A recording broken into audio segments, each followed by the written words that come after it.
Thero. Let's take this moment to bring our palms together to make our veneration to the Perfect One, the Supremely Enlightened One, the Unequaled One, the Unparalleled One. He is our teacher, He is our master, and He is our guide. From here till the end of samsara, let us remind ourselves that as we bring our palms together in veneration, this is not a mere mark of our respect or obeisance to the Buddha.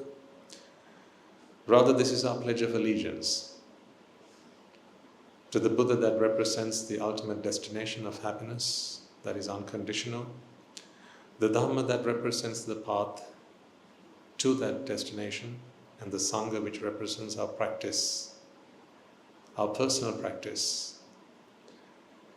With this in mind, let us seek refuge in the Noble Triple Gem.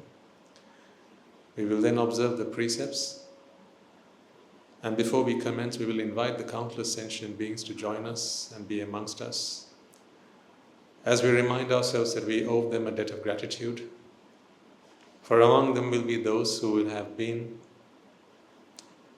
our parents, our siblings, our teachers, our friends, countless sentient beings who in our journey on samsara will have been of support to us, assistance to us, who will have borne our burdens and paved the path to our happiness in whichever ways were available to them.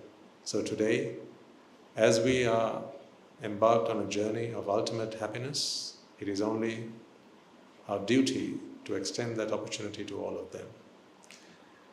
May they join us and witness this meritorious deed and this congregation of disciples of the Buddha as they make strenuous efforts to attain the supreme bliss of Nibbāna. May this sight accrue for them wholesome merits, and may those merits help them to attain the supreme bliss of Nibbāna. So these are the sentiments that we will hold in our hearts and our minds as we make a start to today's proceedings. Namo tassa bhagavato arahato samma sambuddhassa. Namo tassa bhagavato arahato samma sambuddhassa. Namo tassa bhagavato arahato samma sambuddhassa.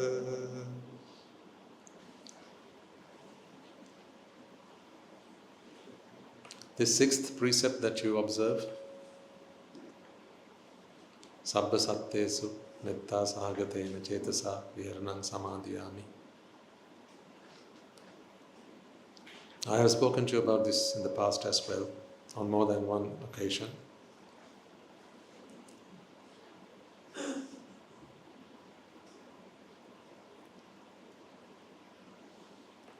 If you observe this precept with purpose,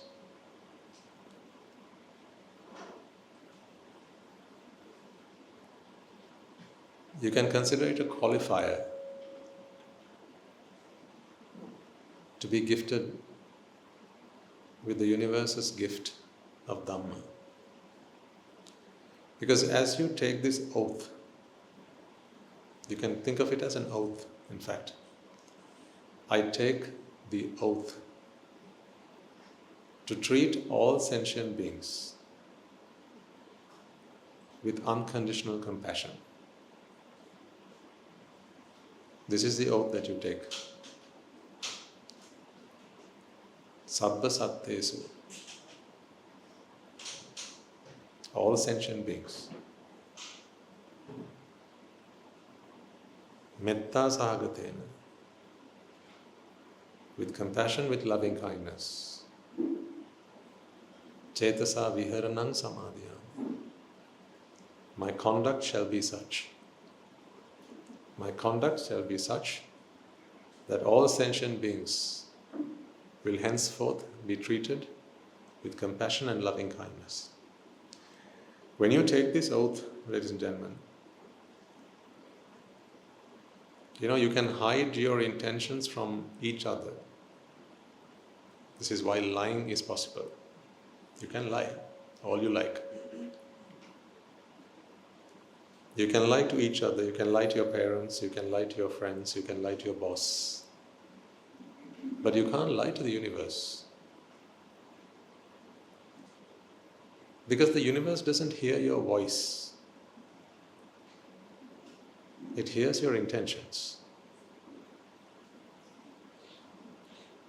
You can disguise your intentions with your voice. You can pretend to be nice by using nice, lovely words. You could say, I like you, while meaning, I hate you. So don't be fooled whenever someone comes up to you and says that they like you. That might not always be genuine. Words can always be deceiving, but intentions are never. You can't sense another man's intention, you can only listen and hear their words. You can hear what they say, you can see what they do, but behind actions and the spoken word, there's a force, and that force is the force of intention. You can always think of the universe as being both blind and deaf. Is there something we can do about the echo?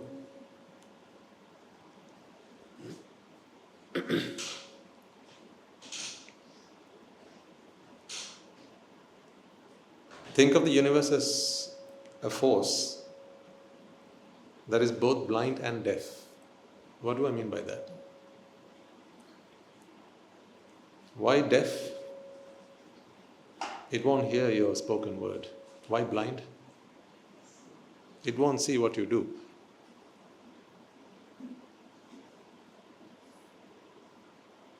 They say actions speak louder than words. Well, when it comes to the universe, your actions mean nothing.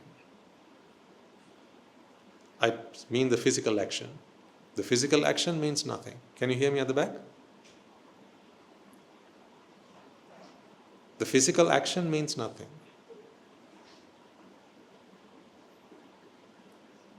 For instance, take this situation. I like to take examples as they unfold in front of us. So there was an echo. So someone was required to get themselves up, go around and try and go sort it out. You can do it in one of two ways. You can either do it out of compassion and for the benefit of everyone. So that would be an act of generosity. The same act could be done with spite. Could it not? Why is it always me?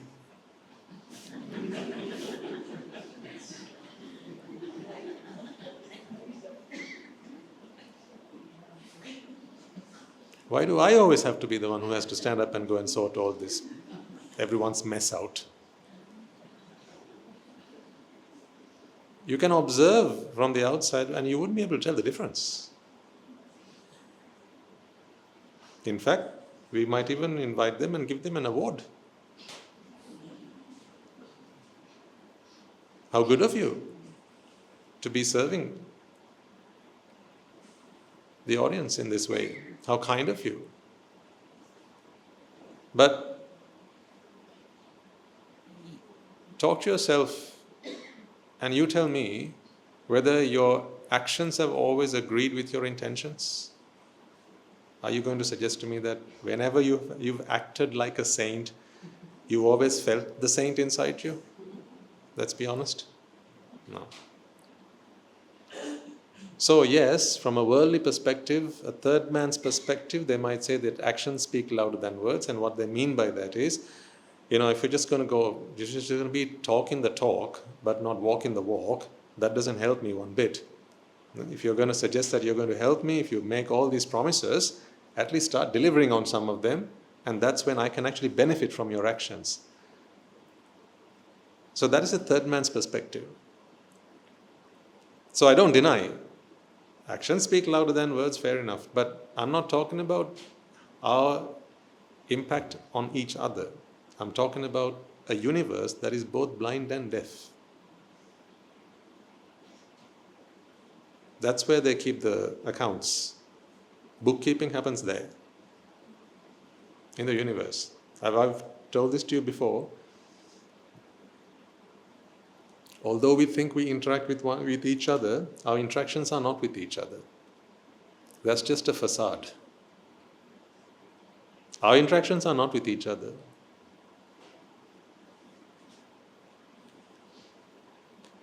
Our interactions are always with the universe. Some interpret the universe as God. The Buddhist interpretation of the universe is your karma and vipaka. So when I say the universe, that is what I mean. What you give. What you give not to someone, but what you give to the universe. Or what you deny the universe.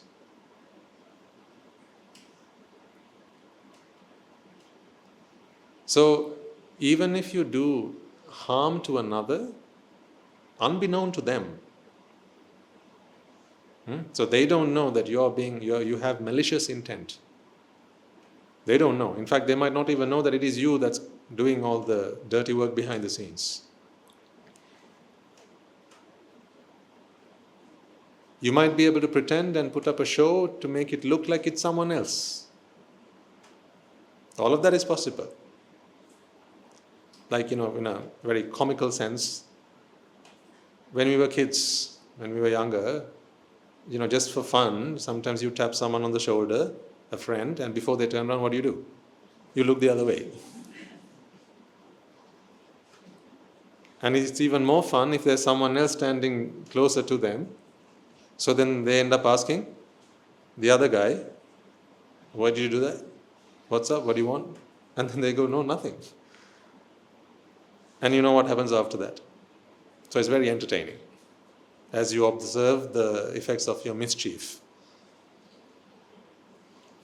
So we think that it's okay because as long as we can hide, we can run and hide, no one knows that it was us. That's correct from a third man's perspective, but there is no third man here. This is only a very conventional construct. What others think of you, that's a very conventional construct. I want you to really look beyond that dimension. What others think of you is a very conventional dimension.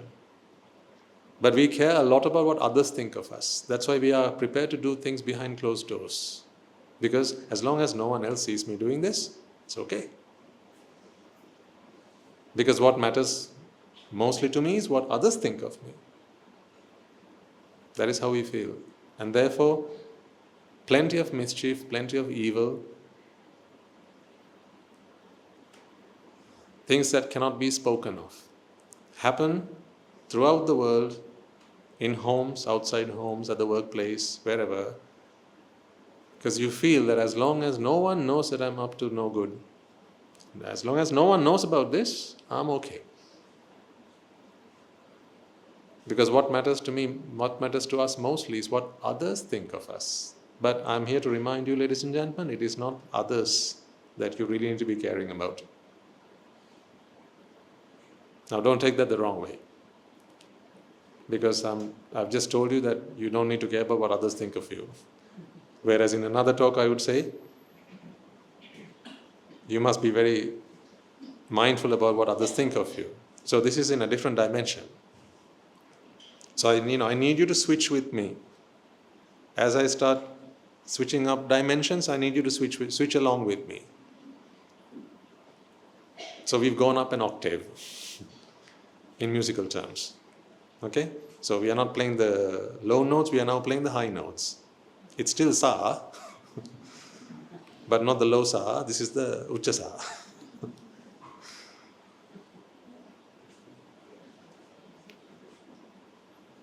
Are you with me? Yeah, good. So in this dimension, it matters not what others think of you, because there are no others.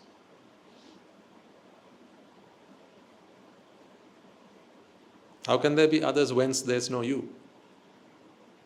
All there is are these interactions that we have with the universe. And the universe is everything. The universe is everything. Each and every one of you are merely an extension of the universe, that's it. So it would be wrong for you to think that you are in the universe, because you are the universe.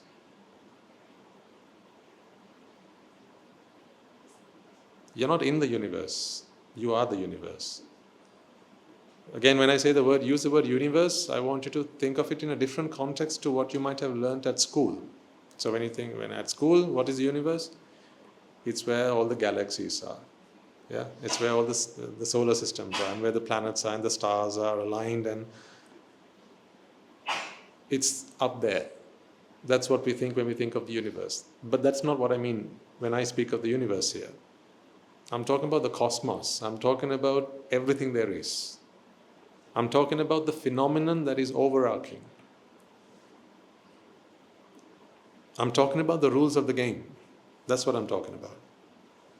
This game that we are playing, I'm talking about the rules of that game. The rules that govern us regardless of our preferences, our desires, our faiths, our backgrounds, our gender, regardless of any of that. Regardless of what we think about ourselves or one another. These are the universal truths, ladies and gentlemen. That's what I mean when I say the universe. Some think that there's someone out there who's observing everything that's going on, and they keep a very good and close account of each and every one of our actions. That's okay. I'm okay with that interpretation. I would interpret it slightly differently, but I'm comfortable with that way of thinking for as long as it gets the job done. If it gets the job done, whether you believe in divinity or you believe in cause and effect, as long as it gets the job done, I don't mind. But the truth is, there is a universe, and our interactions are with the universe.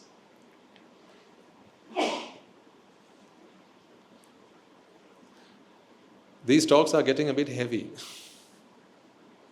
You'll have to forgive me. But my trip here has to be worth it, mustn't it? Not just for you, but for me as well. I can't come up here and just give you nursery rhymes or fairy tales and go back home. Because otherwise, how will it help me progress on my journey?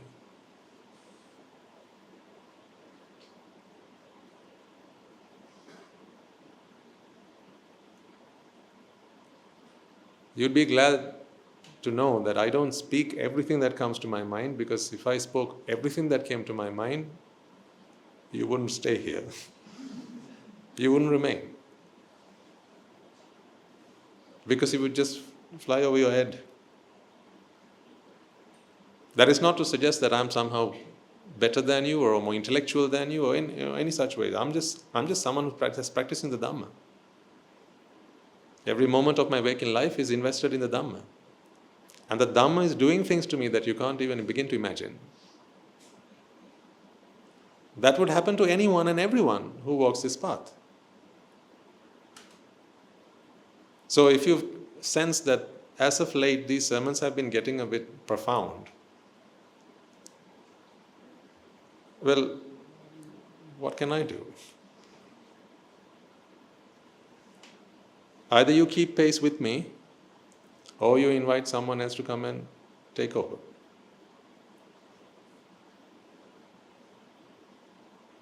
As I was telling now, Swami Nugadanda, I'm here to do my duty.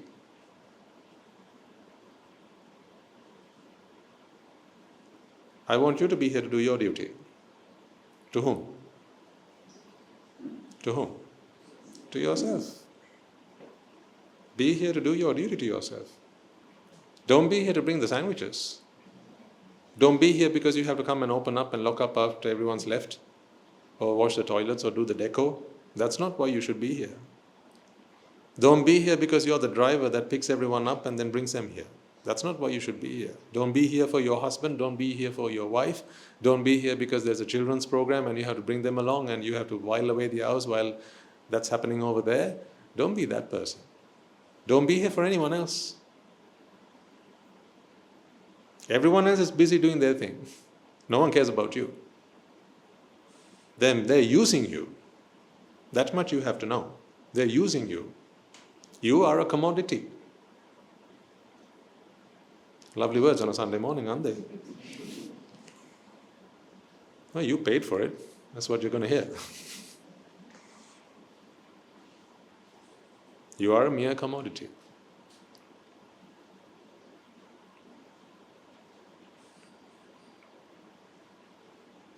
Some of these words will feel venomous. It will sting you. But it's not venom, it's medicine. Sometimes medicine stings you as well. When you are wounded and you apply with a surgical spirit, what happens? You feel a sting. So don't kick the doctor. Because you wanted the doctor to heal you because it's hurting. And you say, doctor, it's hurting, can you fix me up? The doctor comes and puts something on your wound and it hurts even more than it did before they touched you. You'd be wrong to think that the doctor's intentions are misplaced. But this is not venom. This is medicine. But as I said, my trip has to be worthwhile. One of us has to get to Nibbāna at the very least. Shall I say that again? At least one of us has to get to Nibbāna. At least. Ideally, both of us. But at least one of us. If all that would have happened throughout the course of my life is me coming to Rajagiriya and doing a bunch of sermons, and you coming to Rajagiriya and listening to those sermons, but none of us has got ourselves to Nibbāna, you know what the Buddha would say?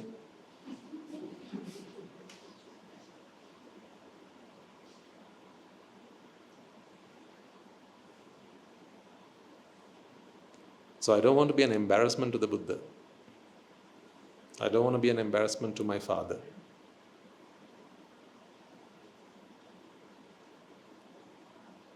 A lot of people have put in a lot of energy, time, effort. One, to give me to the sasana, and two, to keep me in the sasana. And you are all included in that. You put in a lot of your love and compassion and effort, your time, your money. You put in a lot of that to keep me in the sasana, don't you? I don't mean to keep me sasanik. I'm sasanik up here. But to keep me in the sasana. To make my sasana life convenient and not have to endure too many hardships. But what do you expect for me to do? You want me to get to Nibbāna, don't you? Isn't that what you expect of me? To get to Nibbāna and then to help you walk the same path. So at least one of us must get to Nibbāna. At least.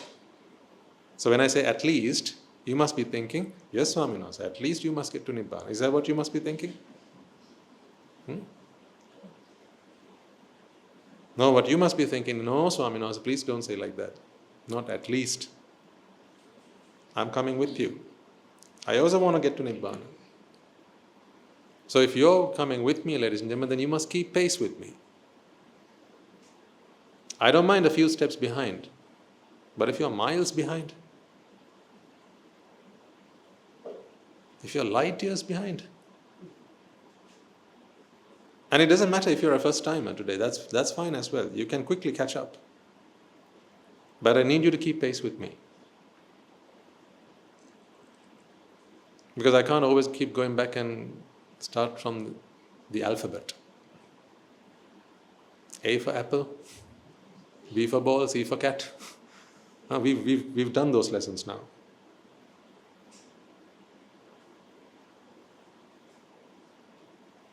So if you're serious about Nibbāna, maybe this is your first, second or third visit, I always encourage you to go back and catch up on the previous talks. Whose responsibility do you think that must be? Mine?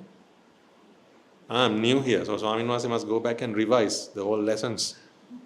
Go back all the way and start talking about how the mind is born and the five senses and all this, that and the other, and then take us gradually. What for?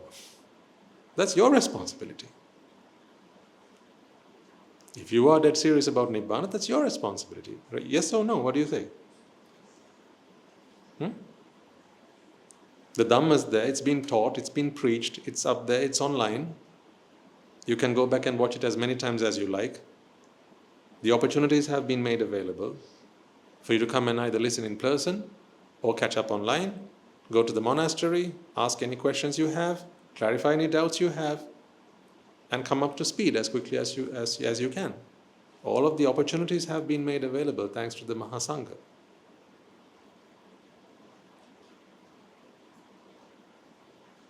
Like I said last week, this jigsaw, all the pieces are there except for one. So I need you to keep pace. Walk in lockstep. It's something we do in the sasana, as you might have seen when you see Swami Nuhanses go in the procession, we walk in lockstep. Left foot behind left foot, right foot behind right foot. This is both ceremonious as well as metaphorical, in that what we practice when we do that is, I will keep in lockstep with my teacher. I will keep pace with my teacher. Whatever my teacher tells me to do, that is what I will do. Whatever my teacher advises me not to do, that is what I shall not do. That is what we contemplate as we walk in lockstep. So, these talks, you might feel, are getting a little deeper, and I think sometimes in a few weeks, few months, let's give it a year, time, a very first timer who has absolutely had no exposure to the Dhamma might actually go home with a swirling head and a headache. They might, what was that all about? That makes no sense to me. In such instances, I think it is always recommended to catch up on some of the previous sermons. So I would encourage that if there are newcomers, or relatively newcomers, I urge you to catch up on some of at least the more recent sermons. That's why they're up there. But you're not alone. You can always come and seek help. The monastery is there every day of the week. There are Swami Nuhanses, Anagarikas, everyone ready to sit down with you, talk through your issues, address the problems you have, explain the Dhamma right from the basics, all the way back up to the basics, and then hold your hand and walk you forward. Okay? Right, where were we? That's the thing. Where were we? Universe, yes, universe. We were in the universe.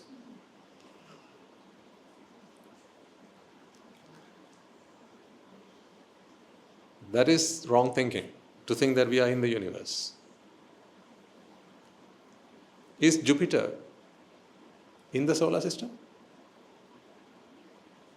Or is Jupiter part of what makes the solar system up?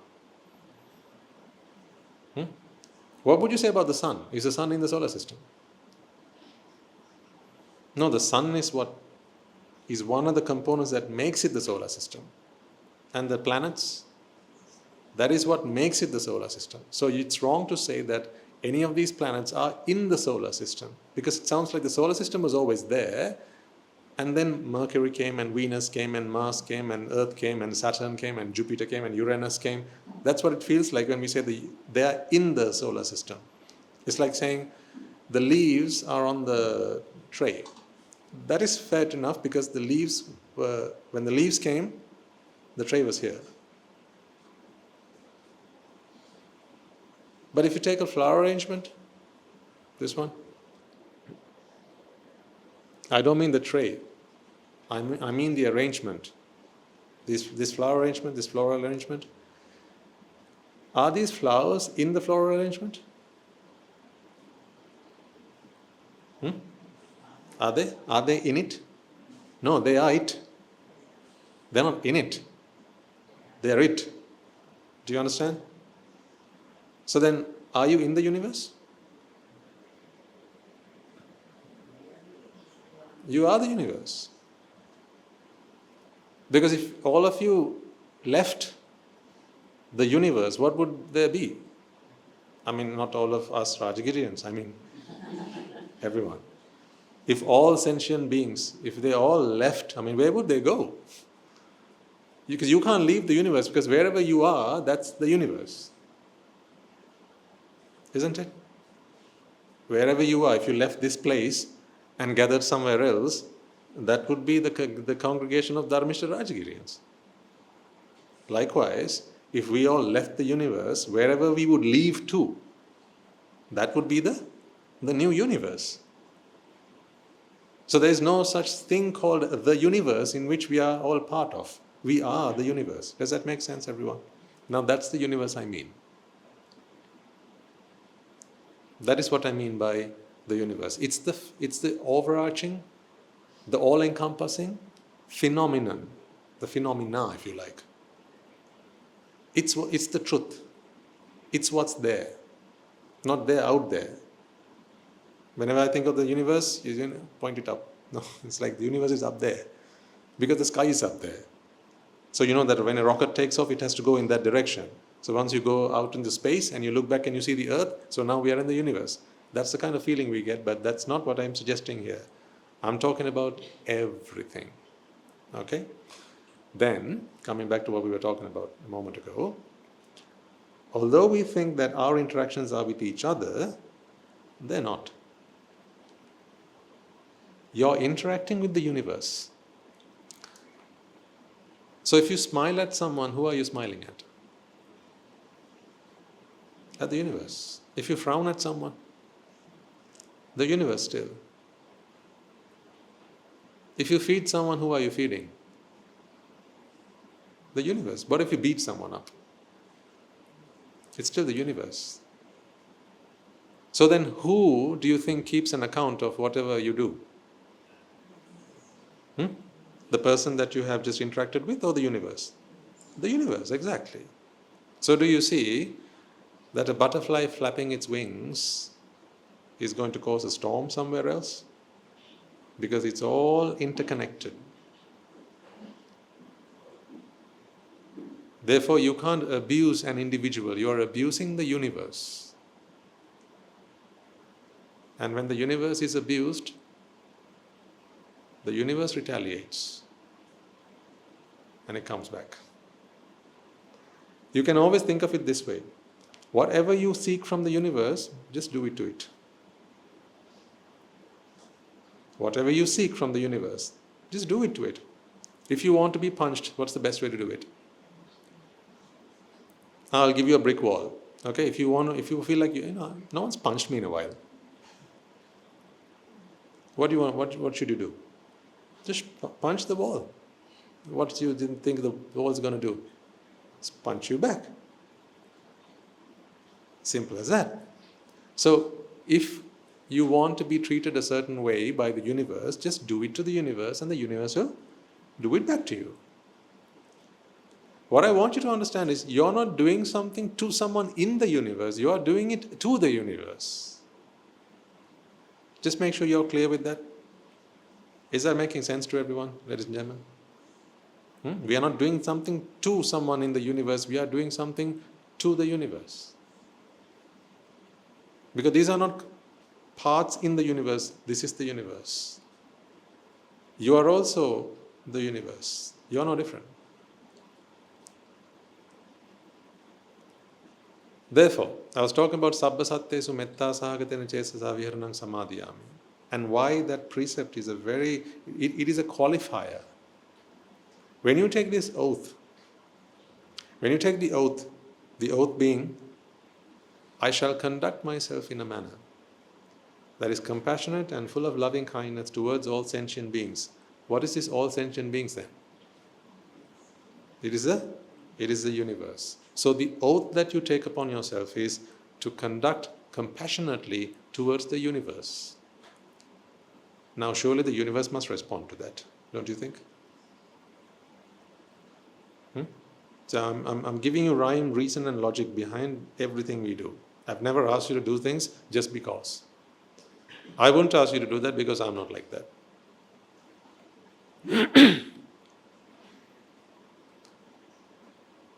This is a discussion for open-minded individuals.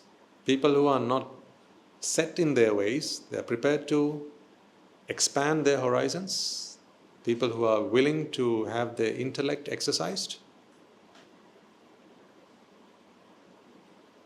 and are willing to consider anything. I want you to be willing to consider just about anything. That's not to say you must accept everything, but you must be willing to consider anything. Because considering is simply a mental function. You don't have to do, but consider. Because in this forum, you will hear things that you will never have heard before.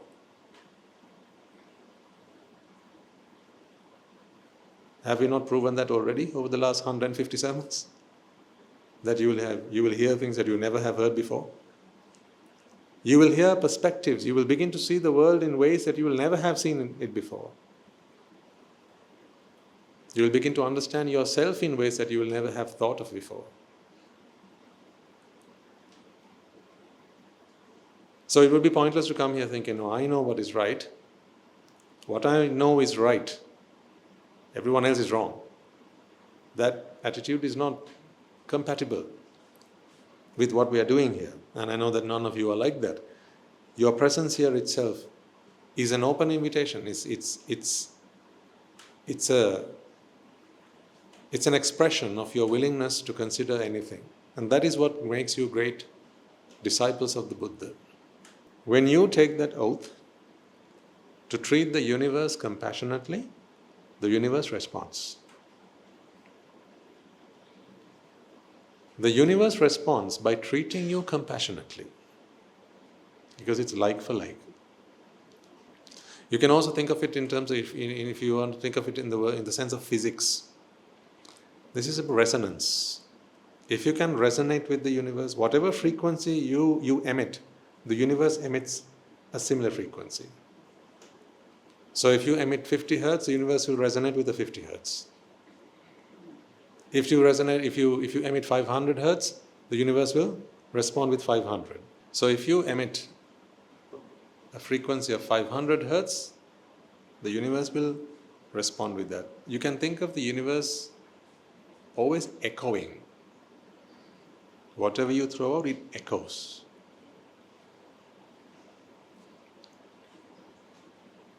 So if you put out 500,000, what do you get back? 500,000. So understand that the universe is very good at resonance. Whatever you put out, it will put back in towards you.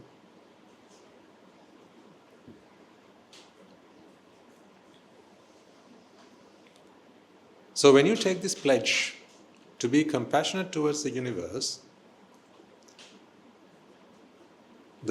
responds back compassionately towards you.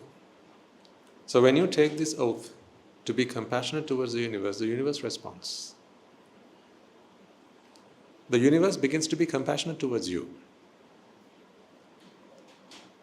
To be compassionate towards you then, ladies and gentlemen, means what? Is what I want you to think about now.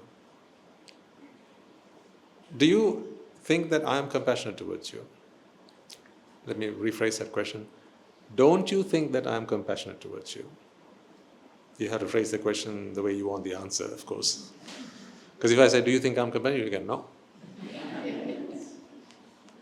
Because that suggests that I'm talking about an individual and you already know the Dhamma, so you're going to think that now Swaminathan is hinting at the presence of an individual. There is no individual, so of course it is not Swaminathan who is compassionate towards you. But then when I rephrase that question and say, don't you think that I am compassionate towards you? You go, yes, Swaminathan is very compassionate towards us. Which is the answer I was expecting. I am, hopefully. So don't you think that I am compassionate towards you? How do you know this? How do you know that I am compassionate towards you? How do you know that the Mahasangha is compassionate?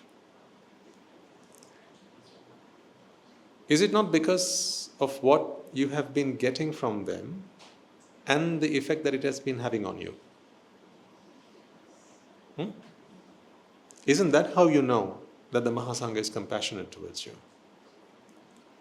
Because you came here with a bunch of problems, lost, desperate,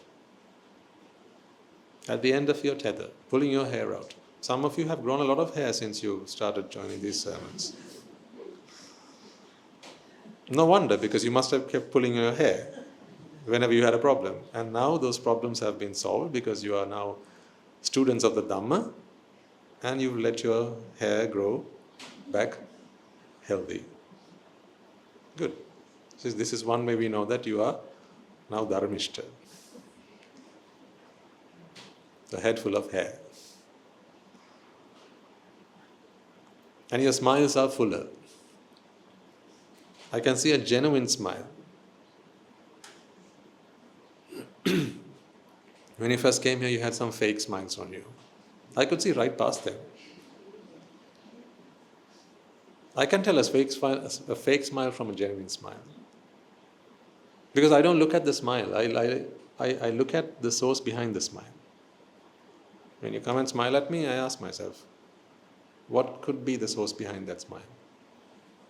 Is that merely an appearance, putting up an appearance because that is what we are supposed to do? Or is that man or woman, lady, genuinely happy? And when you've been doing this for some time, you become adept at that. You begin to be able to gauge the genuineness of a smile. And you need that in this profession. So that you can help people. So that when a man looks at you and says, yeah, I'm happy, Swami, so thank you very much, you know that they're not really. The Buddha was the best at his game. You could throw a party and he would still know that you are crying inside. We're not that good, but good enough. So you know that I'm compassionate towards you, or the Mahasangha is compassionate towards you, because you've been taking what we've been giving you and something's been happening to you.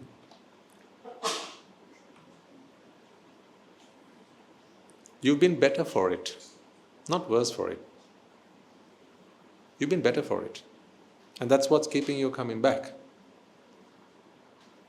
So that's how you know we are compassionate towards you. Now then, how can you know that whether the universe is compassionate towards you? When the universe gives you something that heals you, heals your thirst, heals your hunger, heals your suffering, that's when you know the universe is compassionate towards you. Now when the mind suffers, ladies and gentlemen, you know that there's only one remedy to the ailing mind, and that is the Dhamma. There's nothing else that can heal. Nothing else can heal the mind besides Dhamma. When your mind seeks something, yearns for something, we can say something material, you can acquire it, but that is a very temporary fix. It does not really heal you. You know this because you've done it so many times over now, and you know that acquiring what your heart seeks does not really cure the problem. It's just a band-aid. True healing comes from understanding, assimilating, and instilling the Dhamma. Who gave you the Dhamma? Me? I gave the Dhamma? Did I? No. I spoke some words. I came up here, I sat down, switched on the mic. Half the time it didn't work, other times it did. Then I cleared my throat. Half the time it worked, other times it didn't. And then I somehow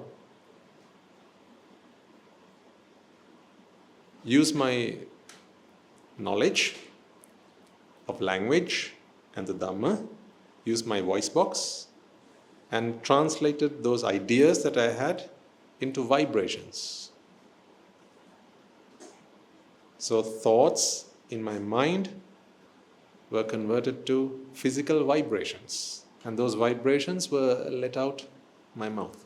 Those vibrations traveled to this device, which converted them to electrical impulses, which were then again converted to vibrations in the air. Those things reached your eardrums and they vibrated. So where's Dhamma? Any Dhamma so far? No Dhamma. These are all just physical vibrations I'm talking about. The Dhamma was in my mind, but what's traveling to you is not Dhamma. Don't you agree? See? This is Swami Nuance.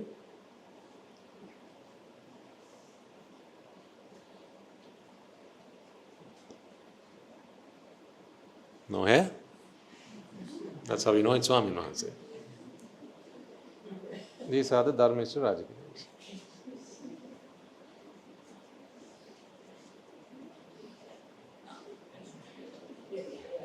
And one bold man somewhere in the audience. These are the Dharmista Rajagiriyas. So, the Dhamma is in Swami Nuance's mind.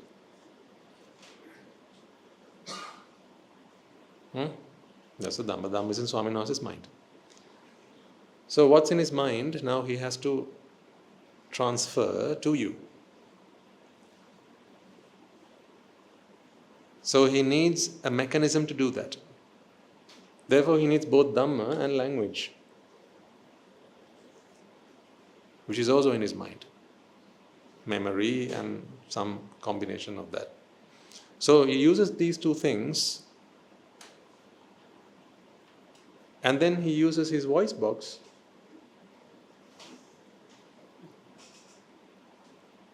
to convert that Dhamma.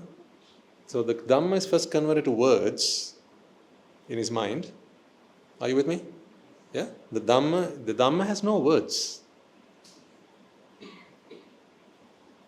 The truth has no words. It's like love. Love has no words. It's a feeling. Feelings have no words. Respect, they have no words. Hate. How do you spell hate? You can't spell hate. You can spell H-A-T-E, but that's not hate. You can't spell love. Love is a word. I mean, this is a word, but that's not love. That's just a word. That's why each language has a different word for it. But they all mean the same thing. So then this cannot be love, can it? Making sense? Hello? Yes? Good. Thero Sanai? So this is not love. Likewise, the Dhamma has no words. So that Dhamma has to be converted, has to be packaged in language. These are ideas, it's a concept. The concept has to be dressed up in language. When that happens, we call that Vachi Sankara. Don't worry too much about that, this is just FYI.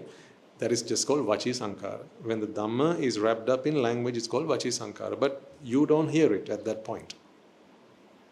What needs to come next is Kaya Sankara. That is where these words are then translated to vibrations.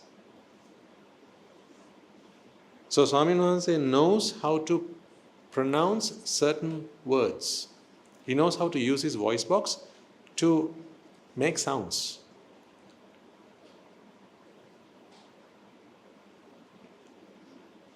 So he uses the medium of sound.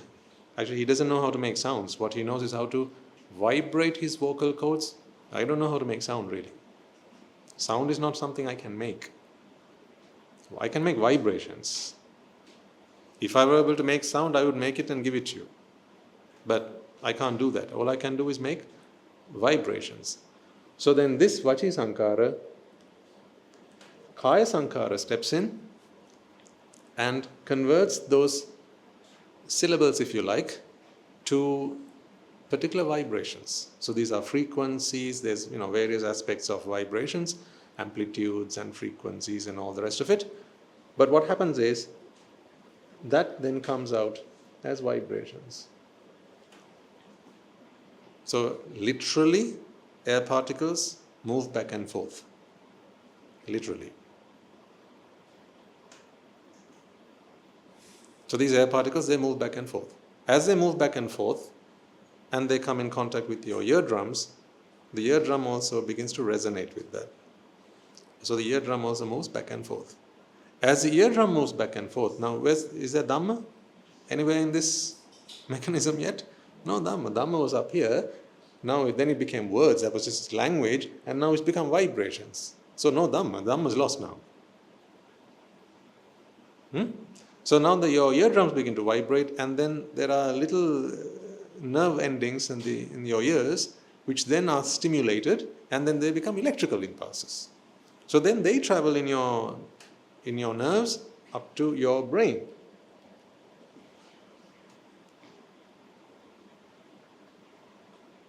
Those sounds are at best what I have given you, not Dhamma. I haven't given you sounds either, but at best all I've given you are a bunch of sounds. But I haven't given you that either. All I've done is the vibrations. So when they are with you now, what happens is you hear a sound. Now, someone who doesn't understand this language could not make any use of being here during this sermon, because here's what they are not able to do that you can.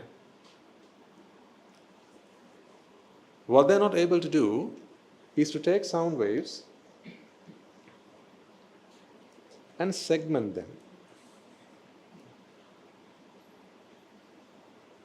They're not able to segment sound. What are these segments? You can think of them as being words, to keep it simple. See, how do you know that this is just a bunch of words and not just one sound? As I speak to you, you know exactly where one word begins and it ends, don't you? But if there was someone here who couldn't understand this language, to them what would it sound like? I mean, it would sound the same, wouldn't it? Sound, no different. No difference in sound. They would hear the same sound. But what would they not be able to do? Segment it and make words out of it. Meaning, they would not be able to do vachi sankara with those sounds. So the translation of those sounds to words would not be something that they would be able to do. That is their linguistic inability in that particular language. But if I spoke in their language, they'd understand. So why are we learning all these languages at the monastery? So that people who can do vachi sankara in those languages, instead of them learning a new vachi sankara, we are learning their vachi sankara to get the message across to them. So who does it save effort? On whose part? On their part. But we have to do the heavy lifting. So to speak to a native in a language that they understand, sometimes we have to do a lot of heavy lifting. Maybe for years, 5 years, 6 years, 10 years perhaps. So it saves them the effort of learning our language.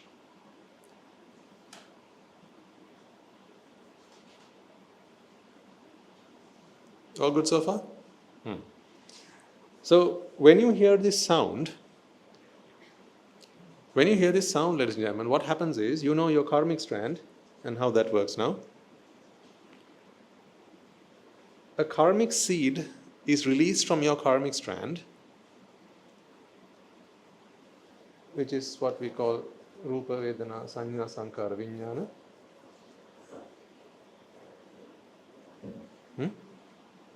Can you all see from the back? Screen on? So, this Rupa, Vedana, Sanya, Sankara, Vijnana, this is, you can think of it, to keep it very simple, one packet of energy from your karmic strand. Think of it as 1 to 1, just for simplicity's sake. One packet of energy. This one packet of energy does nothing more than create sound in your mind. Because sound does not exist in the physical world. Sounds only exist in the mental world.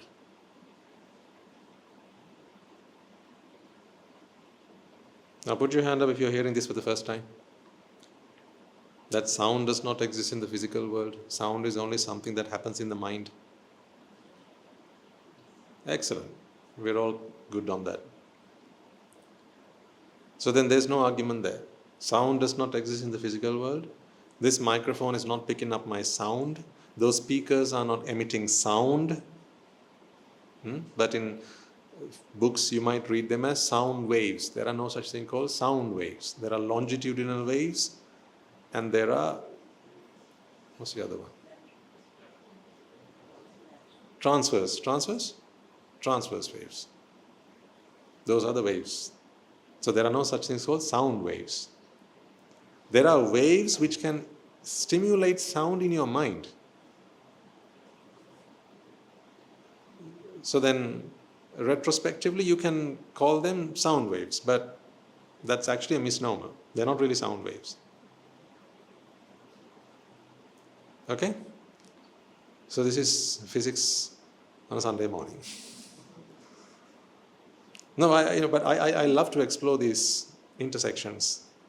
How biology, physics, and chemistry, and science, and how they all overlap so beautifully and so perfectly with the Buddha's teachings. I love it. That intersection is just so marvelous. And it helps people understand. In this modern day and age, it helps people to come to terms with Buddhism. Because they stop seeing Buddhism as a religion, which is great.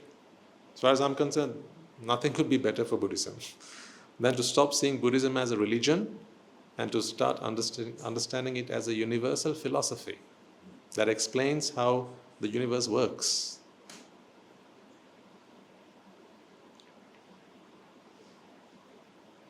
Because then it appeals to everyone.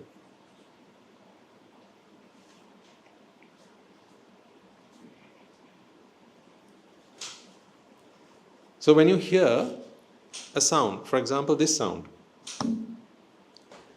Did you all hear that sound? That sound. When you heard that sound, ladies and gentlemen, one packet from your karmic strand was released.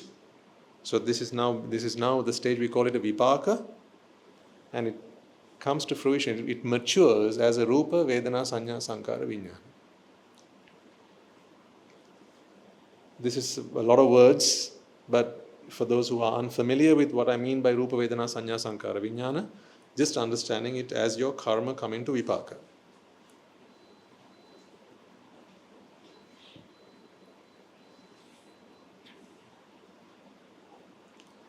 So, I could expire your karmic strand by simply making sounds. I can exhaust your karmic strand. Shall I? So if I just keep doing this, actually I don't need to, someone's already doing that.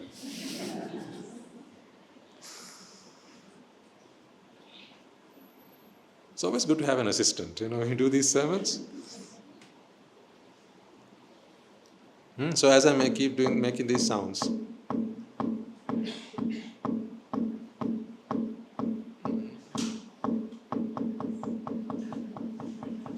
See, I can exhaust them much quicker if I did it like that.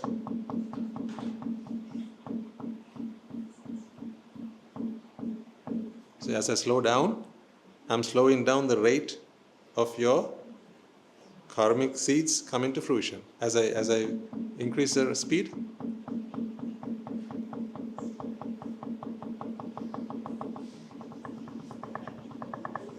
what's happening now? Your karmic seeds are being used up very quickly, rapidly. So what would happen then once they all run out? You'd just drop dead. Because a mind is simply the function of a karmic seed coming to fruition. This is a mind. While it's in your karmic strand, this whole thing is a karmic strand. Okay, these are karmic seeds. While it's still a karmic seed, it's not a mind. It's in some other form. When it comes to fruition, we call it a vipaka. The vipaka is always a mind. There are no other vipakas. Vipakas are always minds.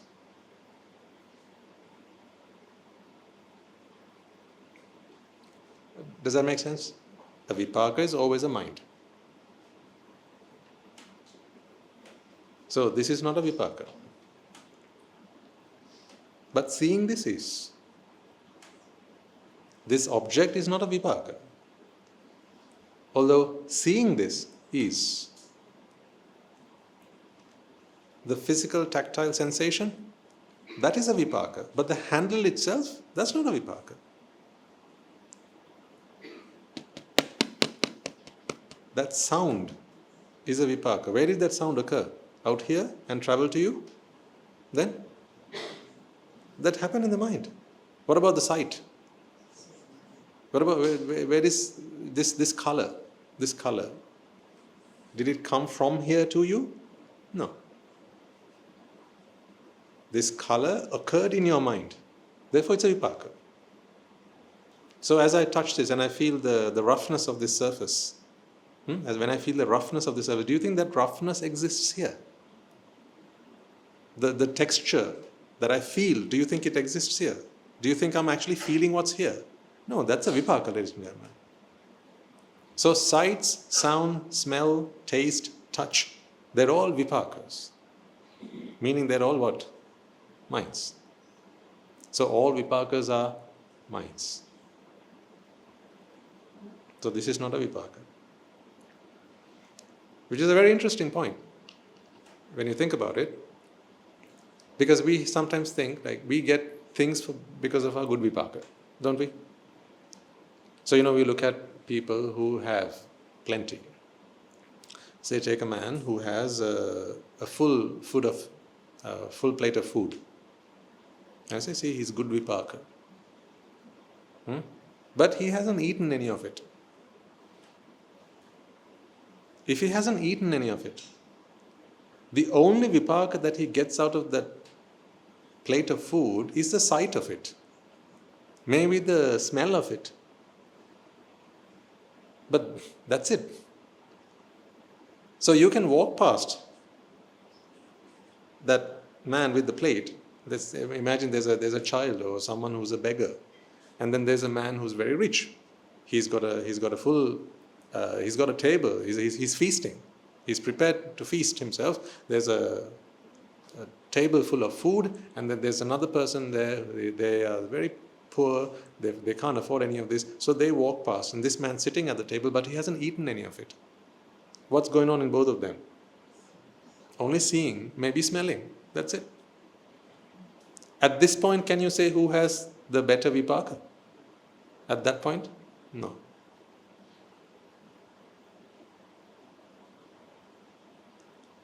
So this man touches the food. So he extends his hand, right? He touches the food now. Whereas the child or whoever, the beggar, they are not allowed to do that because this has not been offered to them. Okay, so he touches the food. Now that's vipaka.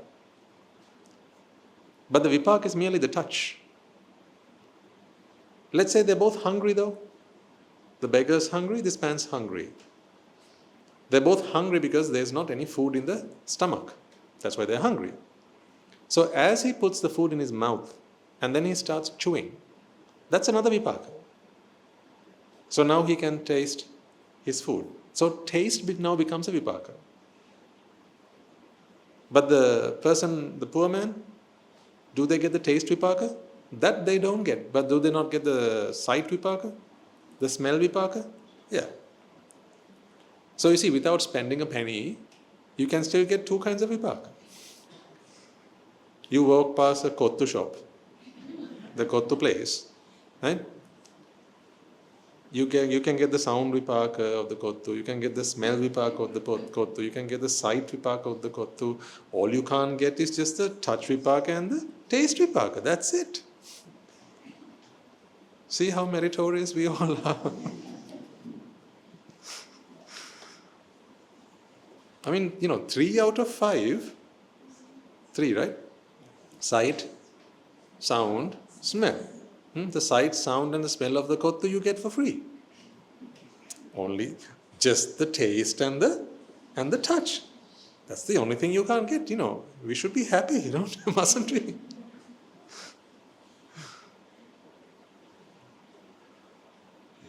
So those are all vipakas.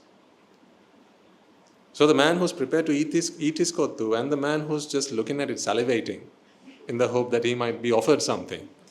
Okay, they're both getting the sight vipaka, they're both getting the smell vipaka, right? Maybe the sound vipaka, but the only thing that person doesn't get is the taste vipaka and the touch vipaka. The kottu itself is not a vipaka.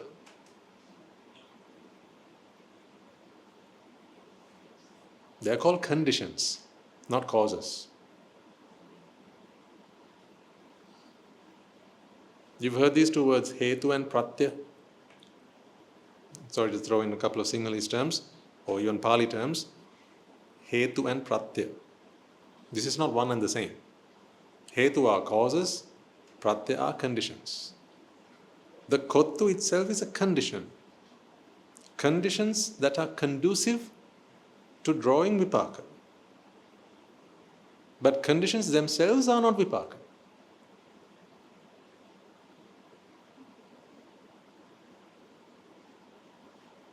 So it's only when one of your karmic seeds come to fruition as a vipaka, that's when it is a vipaka. So this object is not a vipaka. The kottu is not a vipaka. Now think about the food you have in your fridge at home. Then there's a man who can't afford a fridge. You have a fridge full of food. What can you tell me about your vipaka?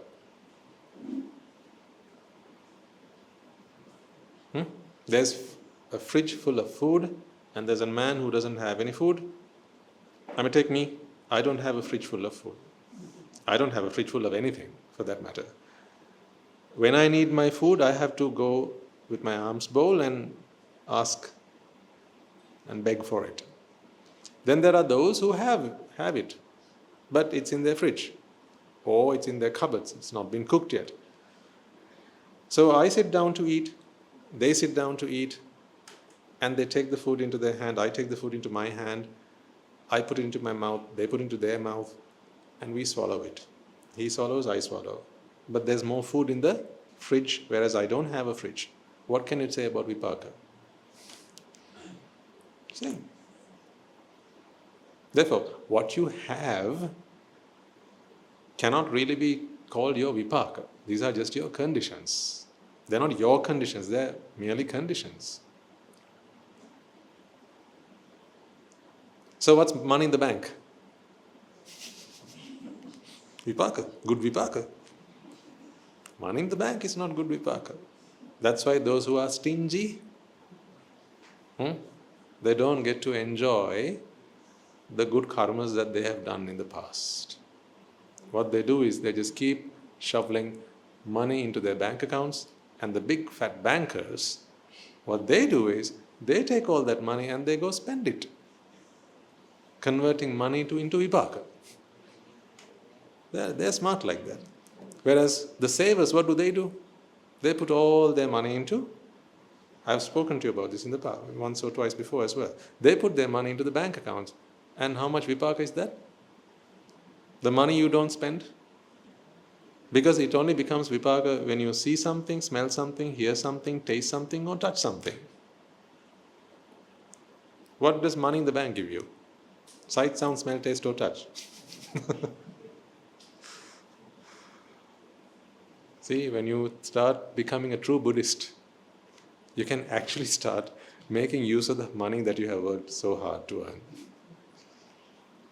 Are you going to suggest to me that Buddhism is a very negative religion? Is it not the most positive thing you've ever come across? It actually teaches you how to utilize your good karma. So you have a bed at home, a nice comfortable bed, but you sleep on the floor.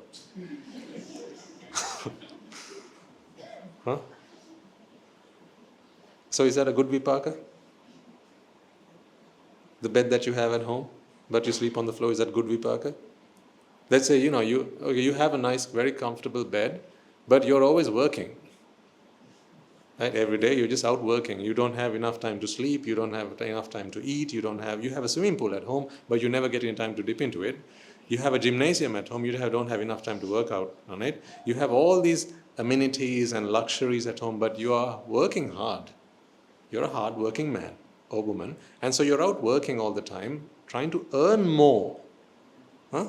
Are you making use of your good vipaka? You have a dog at home. What the dog does is, the dog knows when you leave home. So what he does, he comes and sits on the bed. Your dog jumps on the bed, and that's where it spends the day. Rolling on the bed, very comfy. So now who enjoys the vipaka? What about the other dog? What about the man? He's out working. He's out working.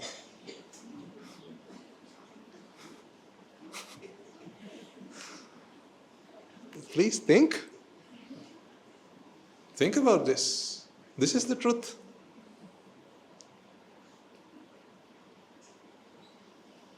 You work really hard and to build a big house.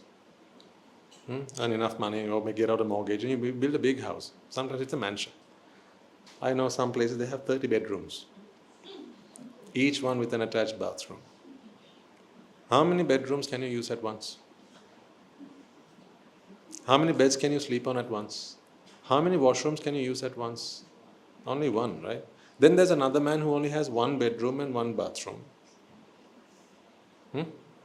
How many bedrooms can he use at once? How many bathrooms can he use at once? One. So they both can only use one bedroom, one bathroom at once. Meaning, when it comes to in vipaka terms, they're both equal. So what's the point of having the other 29 bedrooms?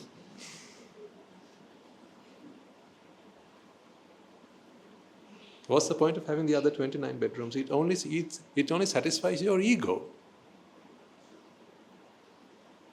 And ego is not a vipaka. Ego is a defilement of is a product of a defilement process. Ego is not the result of a good vipaka. It's merely the product of a defilement process. If it was a great thing, then Rahatan Vahanses would also have egos. It's such a good thing to have. The Rahatan Vahanse is someone who does not have an ego. Therefore, they are free from all their defilements. Therefore, they don't have an ego. Meaning an ego can never be a good thing. The distance between you and God is what? In one word? What is the distance between you and God? Ego. Ego is the gap between you and God.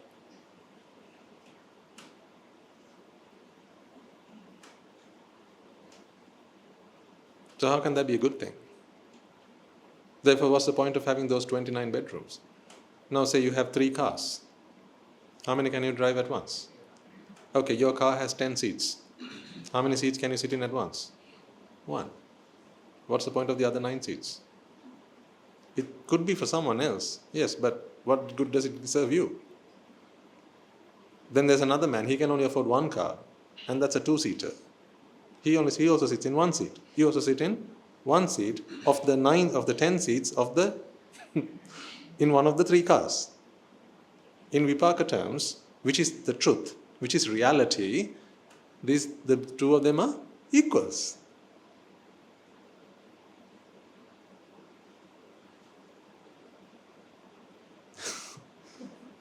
The 2 of you are equals. So what's the point of having the other seats in the other cars?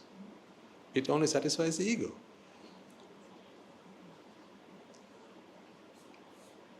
Think about it.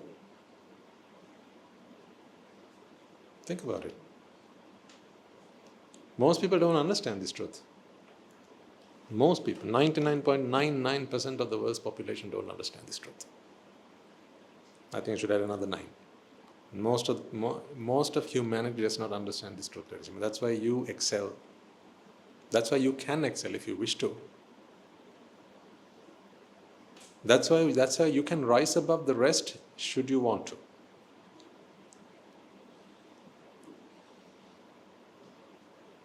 Anything you have that you don't use only satisfies the ego, but is never translated to vipaka. But vipaka is all you are. You are vipaka, that's it. See, when this mind is born, that is what you are. In addition to that, you can have a sense of ego. That is nothing. It's not a vipaka. So, this is the fallacy of ownership. When we think that we have lots, we own a lot, but we don't actually use it, it's actually utterly pointless. But even that which you don't use, you have to still protect. You have to keep safe. What about the other 2 cars? Does he not have to keep both of them safe? Have them serviced? Appoint like hired drivers or whatever? Keep them washed and whatnot. You got to do all that, but you can only use 1 car at once. Don't you feel like the universe is so unfair? I mean, if you can afford 3 cars, should you not be able to drive all 3 of them at once? If it was down to you, I think you would reword the contract. You would reconstitute the universe's laws so that you can use everything you have at once.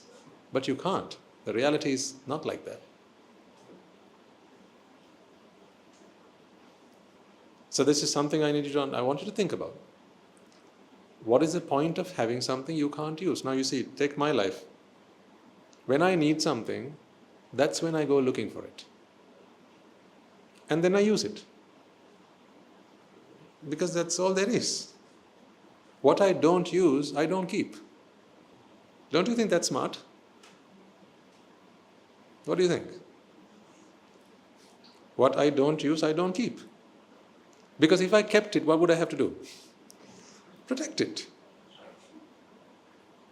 Maintain it.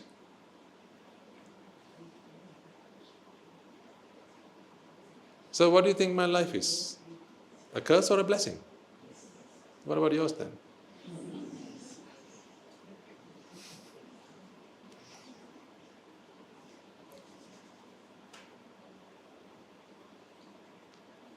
But you never see a problem with this, because what you see around you are not monks.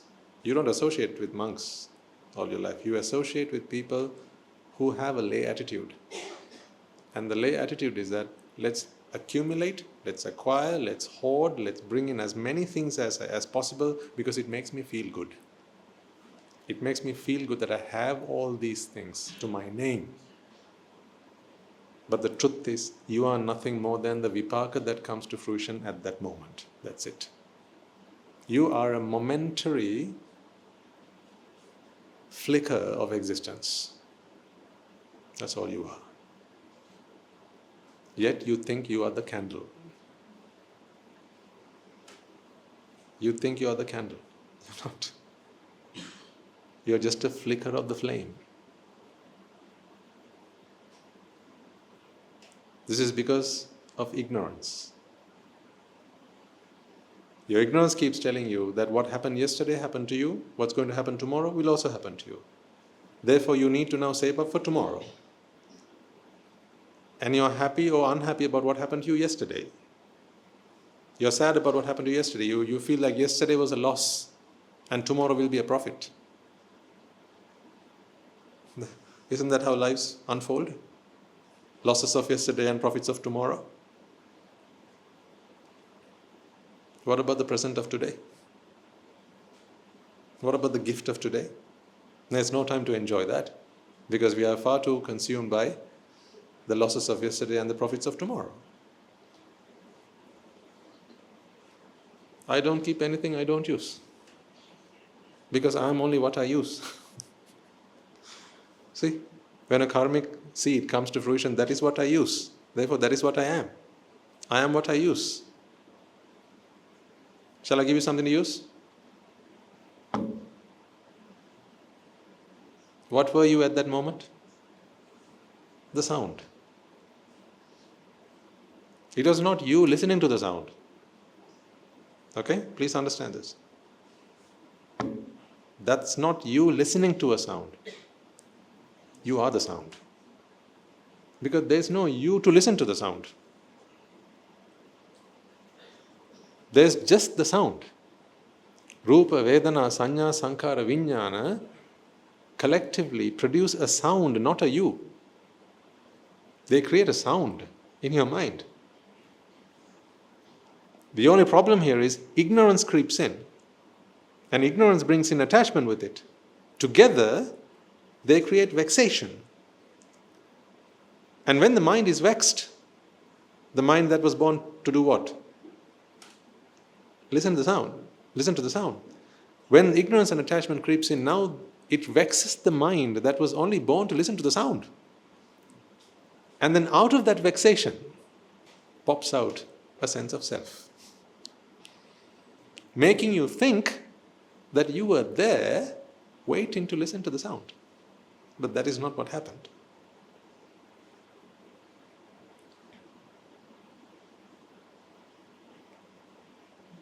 Am I singing to deaf ears? Then why is this not changing anything in you? Why is this not enough for you to understand that you should exit this nonsense? Leave this nonsense behind. I don't get it. Why is this not enough to convince you? You are not you. You think you are you, but you are not you. You are just this. That's all you are. You're just a sound. You're just a sight. You're just a smell. You're just a taste. That's all you are.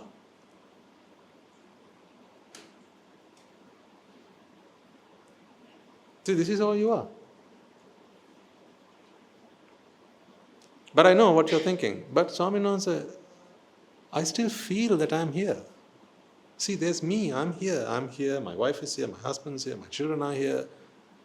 I have all these things, I have a job, I have a future, I have a career, I have a history, I have a lineage,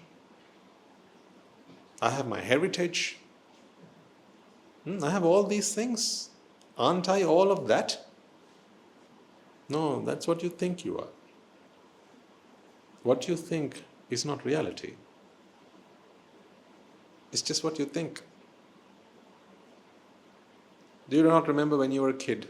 Now you'd dress up like a princess. Girls? Big girls, young girls? I'm talking to all of you. When you were a kid, you used to dress up as a prince, like a princess. And then you pretended to be a princess. You put a tiara on your head and wore some, I don't even know what they're called. I didn't have them, I didn't try them on. For obvious reasons, so I don't even know what they're called, like those little things. What? What are they called? Those frocks and stuff. Okay, stuff. I can talk to you about Superman though. Because that I tried. When I pretended to be Superman. So I had a cape. I would tie it around my neck. And then pretend to be Superman. So that was just a mental imagination. Did that make me Superman? Was that reality? So when you dressed up as a princess, were you somehow a princess? Did a prince come looking for you? You know who came looking for you in the end. And you know what happened after that.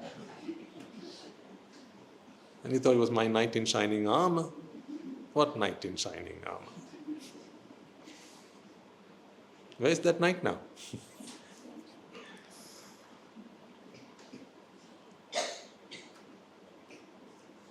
See, these were only figments of our own imagination. That's all they were. They were nothing more than that. Similarly, even today, to this day, you are just a sound, but you think there's you listening to the sound. That's just your imagination. Just like how you thought you were Batman, Superman, Spider-Man when you were younger. Or just like when you thought you were Snow White or Cinderella. when you were just a little girl. That was all pretense. Adults, they just let you have it. They played along with you because you were just a kid. They didn't try to, take your tiara off or take your cape off. They just let you be a kid because you were a kid. That's what kids do. They just do kiddish things. They kid around. That's all they do. That's what adults let you do. Your parents, that's all they let you do. They just let you have a bit of fun. But if you try to do something that was potentially harmful, dangerous, then they would have gotten involved and said, hey, no. So far, okay, but don't jump off the cupboard. Get down. Because they knew that if you jumped off that, you'd break your neck. Then they stopped you.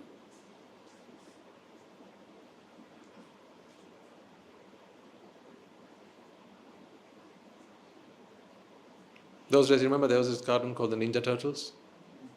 Yeah, I was a big fan of the Ninja Turtles. So I had my staff, for which I used the broom. So I tried to take it in my hand and play with the broomstick. Who was it that I used? Donatello, who had the staff. Yeah, I still remember. So I pretended to be Donatello. So I enjoyed that. But whenever I would feel playful, I would go to the kitchen, get the broomstick, and then I'd play around with it. And I'm sure I've broken a few things, swinging it around, until there came a point where Mom said enough, right? Enough being Donatello. Right? Do something, because you're breaking things now. Donatello doesn't do that. So then I was stopped.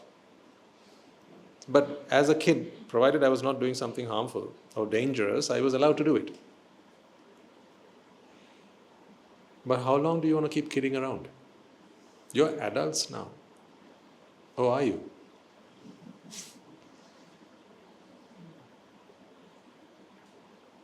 I'm beginning to question that. For 150 weeks I've been telling you this truth. I've been telling you that your sense of self is merely an illusion. Is it because of delusion you feel this way? For 150 weeks I've been telling you, and you're still here. And you want me to believe that you're adults.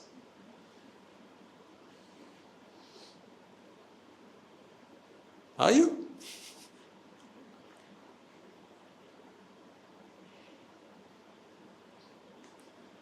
Why do you want to live in this kiddie world? You are not you. It's just an imagination. It's just an illusion. Do try to come out of it, ladies and gentlemen. It serves you no good. It is because of this sense of illusion, or this sense of self, this illusion, that you feel sad, and you're disappointed, and you feel angry, and you feel stressed, and you feel anxious, you feel burned out. This is all because of that.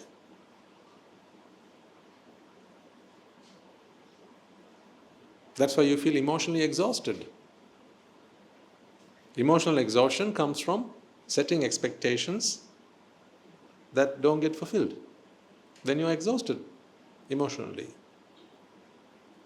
But to stop yourself from doing that, you need to understand that you are not someone to set expectations on something.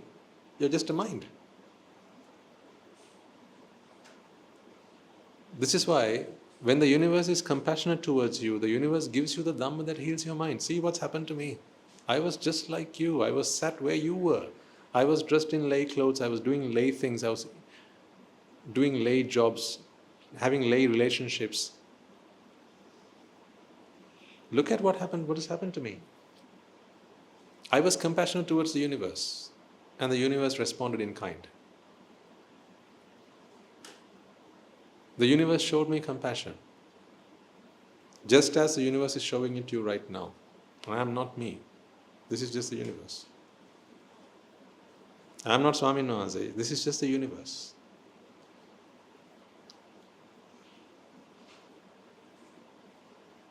But the difference perhaps between you and I was when I heard it, I took action. I listened to it, I paid attention. I analyzed what I heard, and it made sense to me. And the moment it made sense to me, I'd plot myself a path to achieve that unconditional happiness. And then from there on, I was steadfast on that journey. Diligently, day by day, I walked that path. I didn't want to procrastinate. I didn't want to put it off for tomorrow, another week, another day, another month, another year. Because I knew that I was playing against time. Time was not on my side. I knew that I would age, I would grow old. I knew that there would come a point where I would not be able to stand up on my own 2 feet. I knew that there would come a day where I would not be able to hold myself up straight. And I'd be too weak, too frail, too fragile to do what I had to do for myself. Therefore, I took action. The difference between you and I is action. That's it. Simple as that. The difference between you and I is action. Not a difference, not a gap in knowledge or understanding or wisdom. No, it's just action. You're delaying it. I'm doing it. You're delaying it. How much can you keep delaying? How much can you afford to keep delaying? What results do delayed actions bring? Tell me. You work out the logic, work out the sum, and you give me the answer. Delayed action. What does that yield? Delayed action? Nothing. Delayed action brings you nothing. Delayed results, exactly. Prompt action brings you what? Prompt results. Some of you are scared. What if? But if? Scared. What if it goes pear-shaped?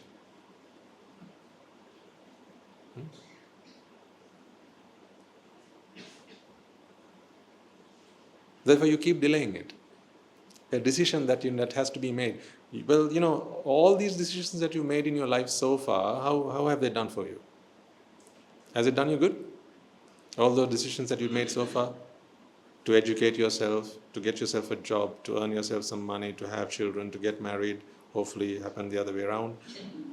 Either way, and then to travel the world, to do this, to do that, to do everything, to climb the career ladder, to become successful, to become the richest, to become the fairest, to become the smartest, to become all this, that, and the others.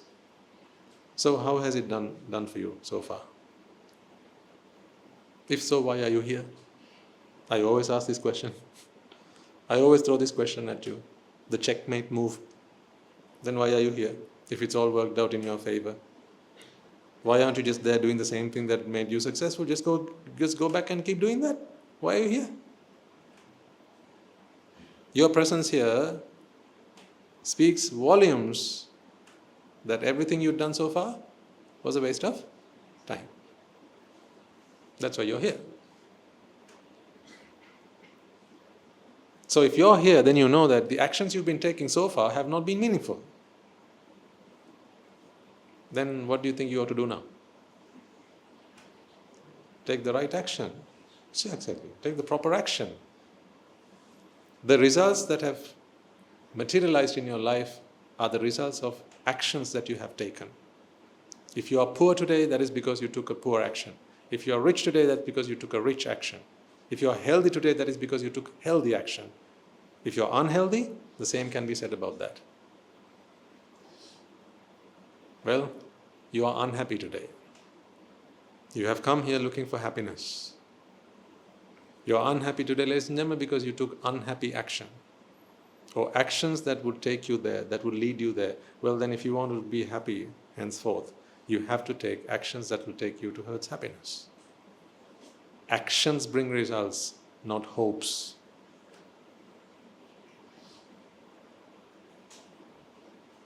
Wishes don't wash dishes. Actions do. All this wishing, by next year I will do this, year after that I will do it. In 20 years' time, Swaminatha, I will do it. I'm only 65 so far. In 20 years' time, I will do this, Swaminatha. Yeah, I'm sure.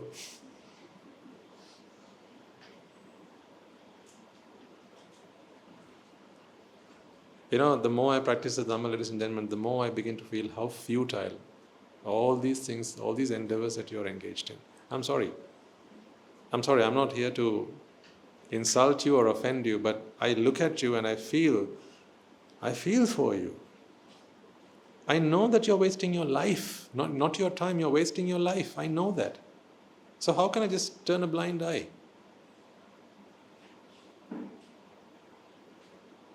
How can I pretend like everything's okay when I know it's not? I wouldn't do that to my children. Why would I do it to you? If my child was doing something that was a waste of his time or a waste of her time, if I knew that my child was just whiling away the hours, wasting something that was so precious, nothing's more precious than life. If my child was doing that, I would not let him or her carry on.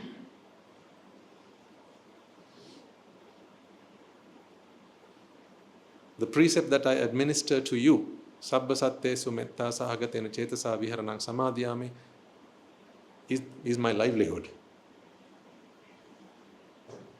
It is not a precept that I observe.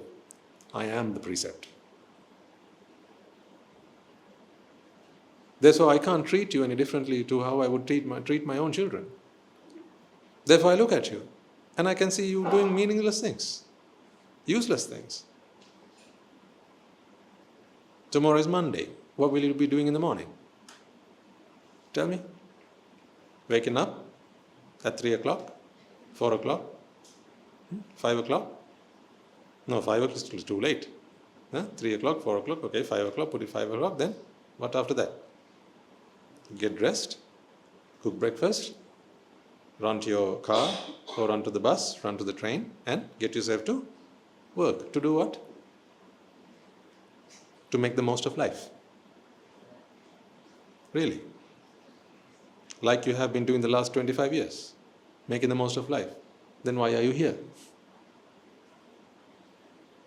Are you here because your boss doesn't pay you enough? Is that why you are here? You are only here because you have realized that your job doesn't make you happy. That's why you are here. It doesn't give you satisfaction. It doesn't fulfill you. That's why you are here, let's be honest. Yes, you have bills to pay. I don't deny that. If you are going to work because you have bills to pay, okay, understood. I wish you well. But that is not the reason. If you have already earned enough to ensure your livelihood till the end of your life, if you have earned enough whereby you can now free yourself from your obligations and your responsibilities to at least some extent, and then take the noble life, then why are you procrastinating it? What do you have to offer that makes my visit meaningful to me?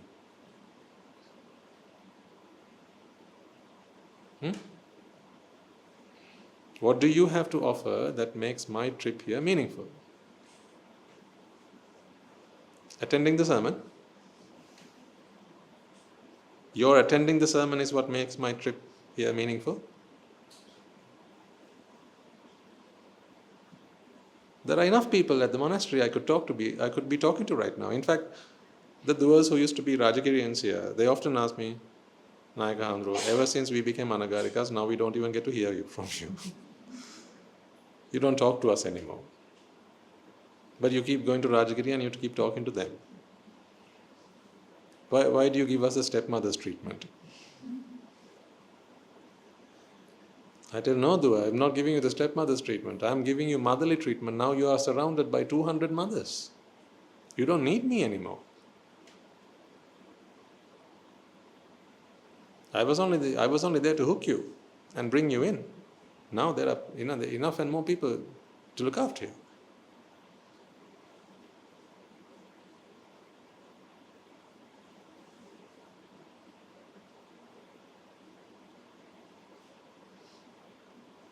I'm not telling you off, but I'm asking you a question. Why procrastinate? Why delay it even more? What's in it for you by delaying it? I mean, if you can get something meaningful, if you can earn something that's going to help you on your path to salvation, ladies and gentlemen, okay, stay back for a few more years. But what is that? You want to have another kid? Is that what you want to do? You want to build another house? That's what you want to do? You want to earn another million? Is that what you want to do? Climb up one more rung on the career ladder? Is that what you want to do? And how is that going to help you get to Nibbāna? If it's going to help you get to Nibbāna, then why do you ask me to come and talk to you? Why don't you just invite another Swamin Wahanse or another whoever to come and talk to you? Because I'm here for Nibbāna, that's it. I don't want to invest my life in anything else anymore.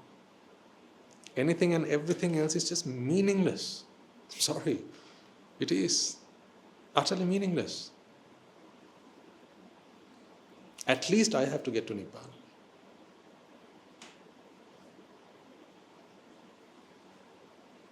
I don't want to do it alone. We can do it together. But what are you contributing? You know I'm not coming here to fill my alms bowl with your offerings. You know I'm not coming here for the Pirikara. You know I'm not coming here for your worship. I want you Nibbāna. What are you doing for that? Tomorrow you're going to start another week. Tomorrow is another Monday. You're going to start another week. Another week of useless stuff. Another week of meetings, client meetings, writing reports, firing off emails, meetings with the bosses, meetings with your subordinates, meetings with clients. For what? I mean, I'll cut you some slack if you really tell me, Swaminas, I have a mortgage to pay off. And I have to pay it off because there's no other option. Okay. My mother is poorly and she's on treatment, then I have to pay her medical bills. Okay.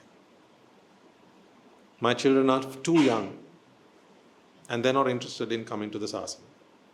Or they're not old enough for the sasana. Therefore, I have to look after them and I have to provide for them. Okay. These are what we call obligations. Fair enough.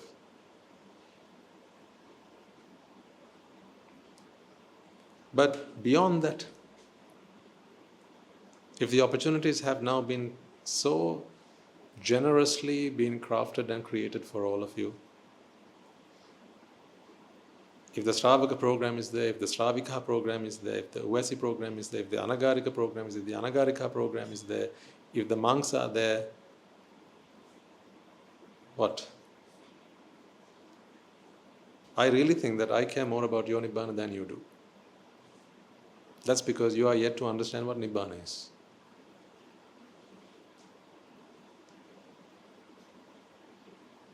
If you understood what Nibbāna is as much as I did, if you understood the vicissitudes of existence and the pain of suffering and the consequences of you going through samsara as much as I did, you would not want to stay back one more day. Bar your responsibilities, obligations, you would not want to stay back one more day. Everything else is an excuse. An excuse to procrastinate your Nibbāna. Then why don't I also give my excuses? If you are willing to give me yours, then I should also be prepared to give you mine. Shouldn't I? Then it would be fair. Next week I can't come because I have some work to do. You find some other monk to come and do the sermon. Excuse. Next week I have to take a shower. Next Sunday, exactly at 6:30 is when I leave the monastery. So at exactly at 6:30 I have to take a shower, so I'm sorry I won't be able to come. My parents, they said they'd be coming down and I asked them to come in on Sunday. So I won't be able to come next week. Some other Swamin will come and take the sermon. Potentially not from our monastery, because they're also all there to do Nibbāna. So you ask someone from some other place to come and do the sermon for you. You're not happy with that, are you? Why? Because you don't want me to give you excuses. You want me to give you 100% of myself. For what proportion of yourself? In this joint venture, okay, I give you 100% of myself, and how much are you going to give me? Only what is left after you have excluded all those excuses, obligations, duties, responsibilities, and what is left is what you serve me. Leftovers. I'm going to give you my first portion, you give me your leftovers.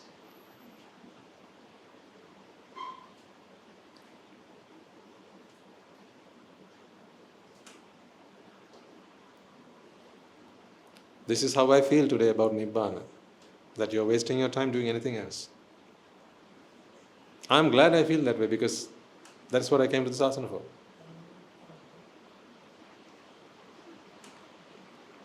And I need you to start to think at least in this way, ladies and gentlemen. You are all going to be dead in a few years. Don't forget that. You're all going to be dead. All you have is the time between now and that day.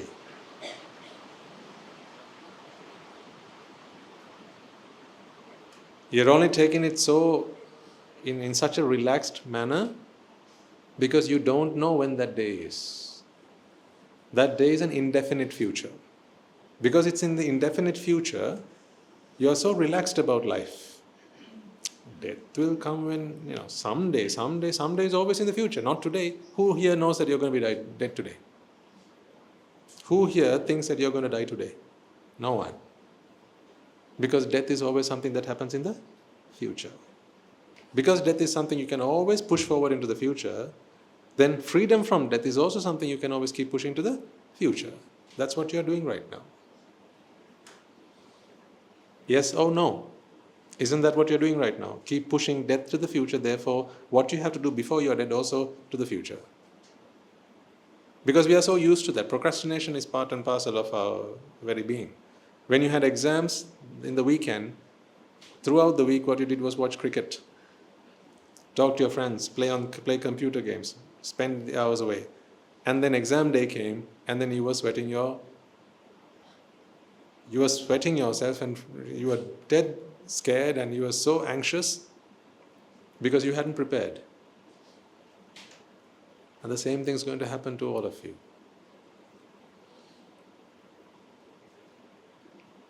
Take action now, today, this afternoon. Take action. Start paving a path from where you are now to freedom. Because whatever path you are on right now is not the path to freedom. See, I'm sorry to say, ladies and gentlemen, but you know that tomorrow morning, you're already making plans for tomorrow morning. What time you're going to be leaving home, what's for breakfast. You probably maybe did your shopping yesterday, or you did your shopping going to be doing your shopping just after the sermon. Buy your stuff for the next week. What a life that is. Tomorrow, after you go to work, you just have to go people pleasing. That's what you do. You're going to go and try and please enough people who don't care a rat's backside about what's good or bad for you. They don't care. I've always told you are like a toilet paper, not a tissue paper. You're like a toilet paper. They will use you to wipe their bottoms with, and then they will just throw you into the very common into which they dump their excreta and then flush you down. That's what they will do. I don't speak out of spite. They're also doing it because they see no alternative. But this is what's happening to you.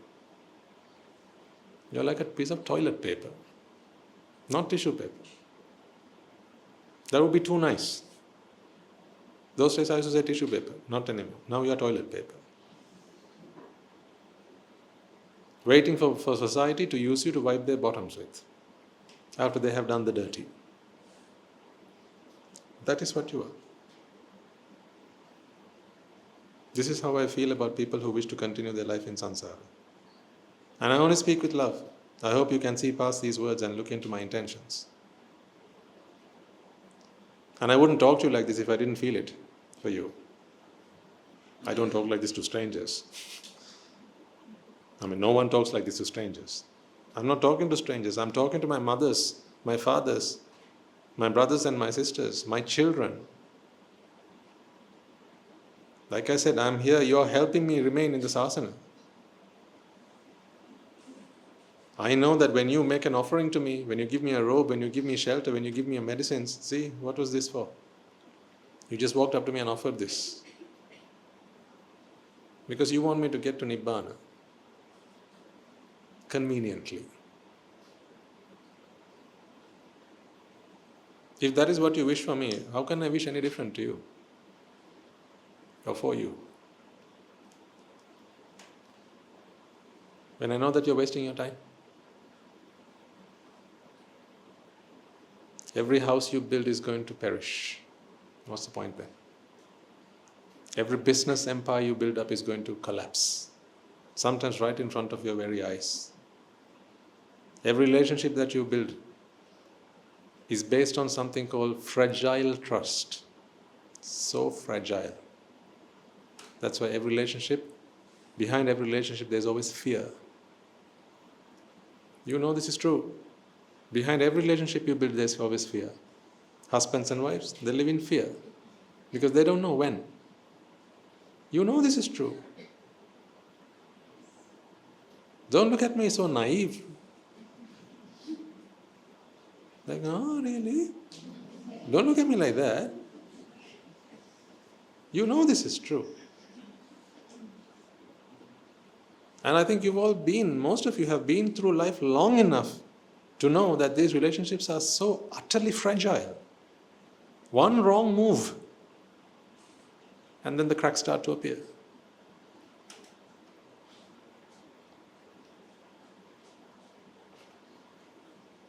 Parents always live in fear. Will my children do for me as I have done for them? You can keep telling, I don't expect them to do anything, I don't expect them to look after me, I don't expect anything, I just look after the education, this, that and the other. But there are plenty of times where you do what, you do everything in your power, you invest your entire life for your children and hope that they will go on to do what is right, what you think is right. But then for some reason or the other, their paths change. They diverge from the path that you have so beautifully paved out for them. And when they diverge and you don't agree with it, then you are left sobbing. So what was the point? If happiness is what you sought, what was the point, ladies and gentlemen, honestly? What is the point of having children if you just want to be happy? Children are not a source of happiness. The Dhamma is the source of happiness. But if you already have had children, then give them the Dhamma. You can't keep them happy. When your children come and talk to us, you think they tell us about how happy they are with you? Really? Whenever you bring your children to us, as into one of our programs, or they just come and talk to us, and they go and talk to us, Swami Mohan says, while you're here, they're there. You think they come and talk to us about how happy they are with you?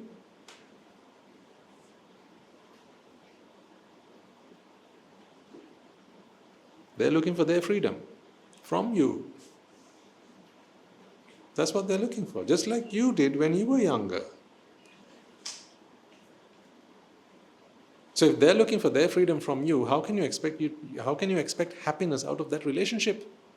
Do your duty, that's one thing, but to expect happiness out of that relationship is utterly meaningless. So then if you can't find happiness in a marital relationship, in a parental relationship, in a workplace relationship, in a friendship relationship, then where are you looking for happiness? Where will you find it?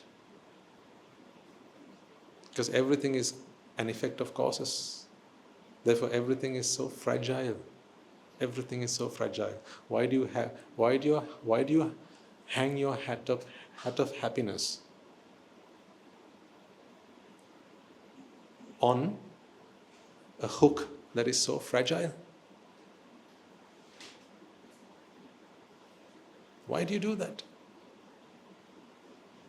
It is because you always think that happiness is something you have to go get, something you have to go fetch, something you have to go and fight for, struggle for, argue and get it, debate for it and get it. But happiness is none of those things. It has always eluded you. Happiness is right at home. Happiness is once you understand that happiness is not something you need to go get, it's already with you. But you won't come to terms with that unless you understand the Dhamma. That is what I want for you.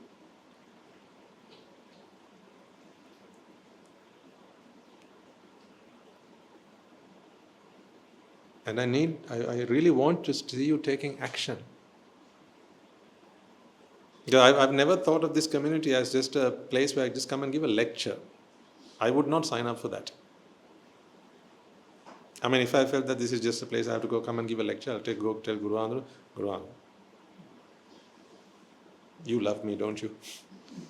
That's what I would ask Guru Andhra. You want me to just go and give a lecture somewhere?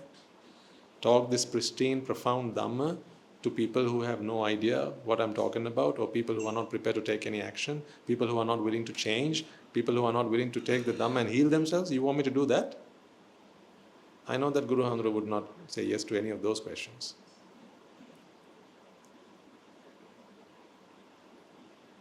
So I want you to move forward. I want you to progress. Because this is not a lecture. I don't want to do this sermon. I don't want to do this sermon. I feel I need to do it. Because I feel you need Nibbāna. I know you need Nibbāna. What I don't know is whether you want Nibbāna. But I know that you need Nibbāna.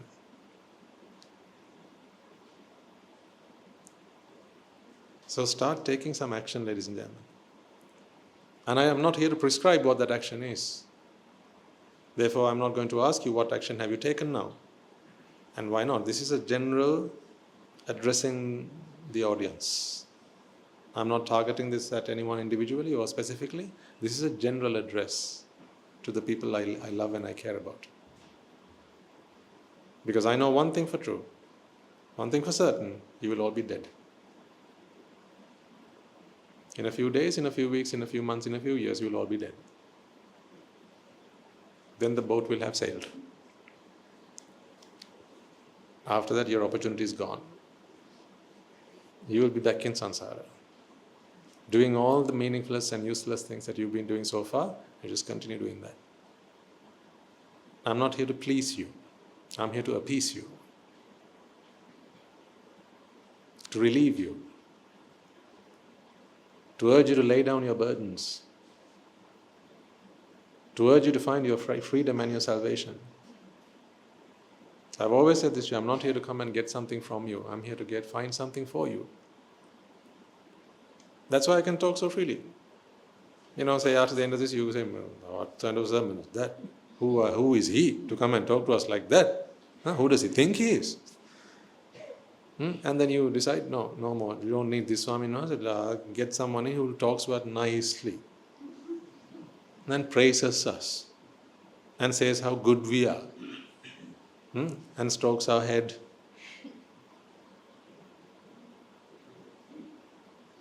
Fine. No problem at all. Do that.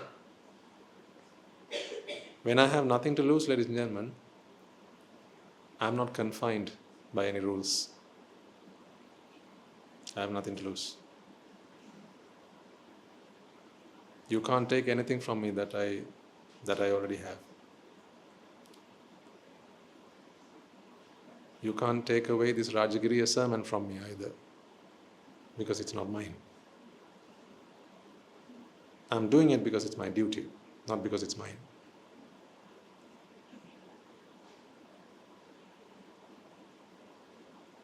Do you understand me? Do you? Then come with me. I don't want to hang around here for much longer. I'm beginning to see the end. Because it's becoming clearer and clearer by the day, because I don't just waste my time, doing meaningless things like you are having to do. I don't do that. When I'm at the monastery, I'm either helping people get to their Nibbāna or doing my Nibbāna. Typically doing both at the same time. Because I'm so fortunate like that. I don't have to do a bit for myself and a bit for someone else, like you have to do. Monday to Friday, you do something for someone else. At the end of the month, you do get something for yourself. That's what happens. That's why you look forward to the weekends. I don't look forward to weekends. I don't look forward to weekends. I don't look forward to weekdays. I don't look forward to Monday or Friday.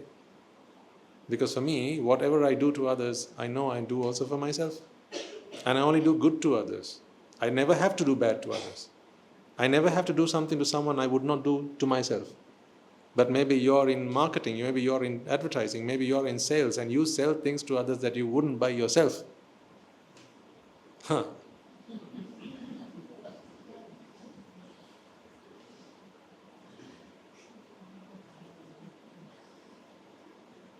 Perhaps you make recommendations to others, you give advice to others that you would never give your own child.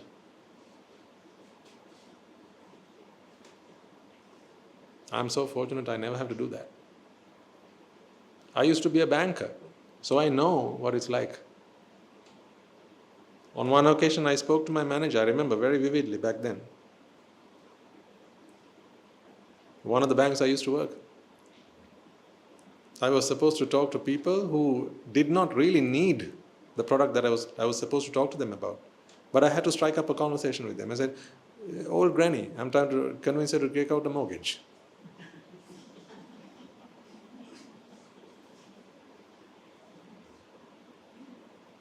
I just couldn't come to terms with the fact that I was trying to sell something to someone who didn't need it.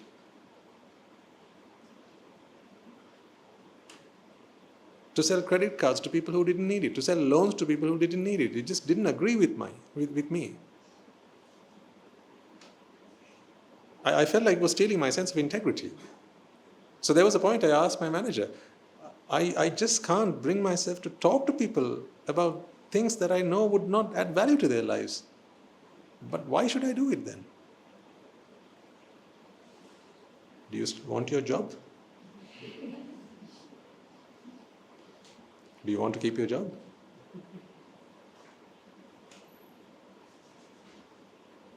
I remember that conversation. Do you want to keep your job? Do you want that bonus at the end of the year?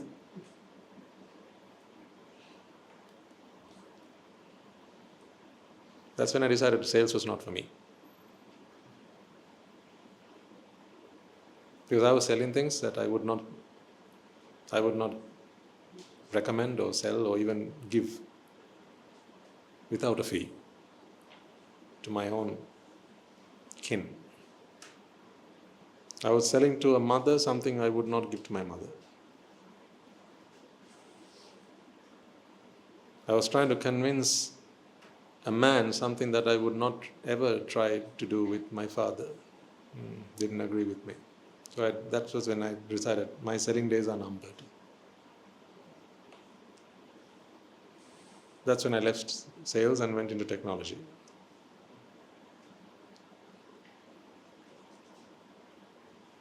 So to this day, something inside of me, I'm here. I can't praise you. Unless it's merit work you're doing, I can't praise you. But you live a life, ladies and gentlemen, Monday to Friday. That's not merit, let's be honest. You're just doing something because it pays the bills. You don't need to be like that. You don't need to be like that. You think you do. You don't need to be like that.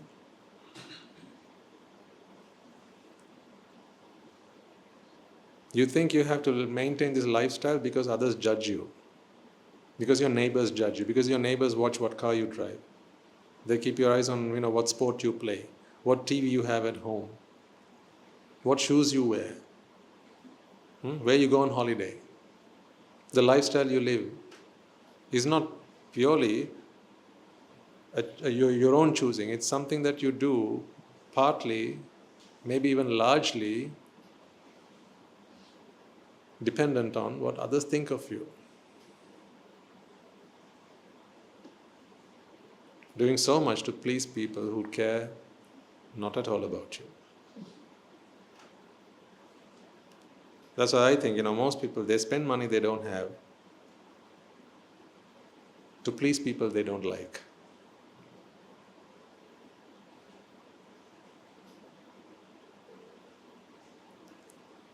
It's time you start to make a change in that livelihood. Samma ajiva. You need to get yourself on that track. Samma ajiva. Noble livelihood. You were not born to please others. You were not born to go seeking happiness. You were born to realize that happiness was always with you.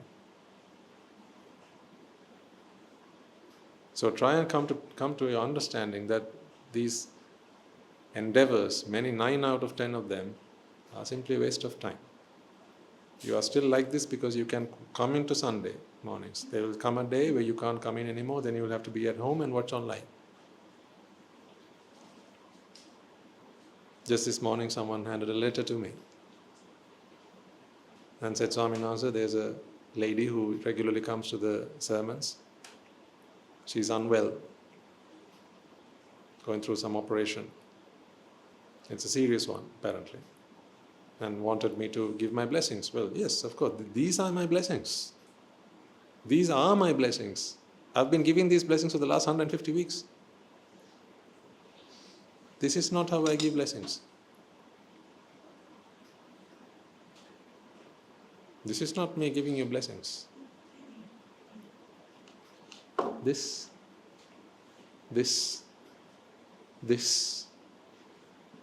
are my blessings.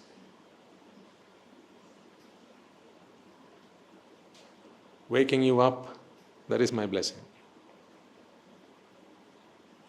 Waking you up to the vicissitudes of life and trying to pinpoint and show to you that the consequences of your actions are going to be utterly painful and meaningless at the same time.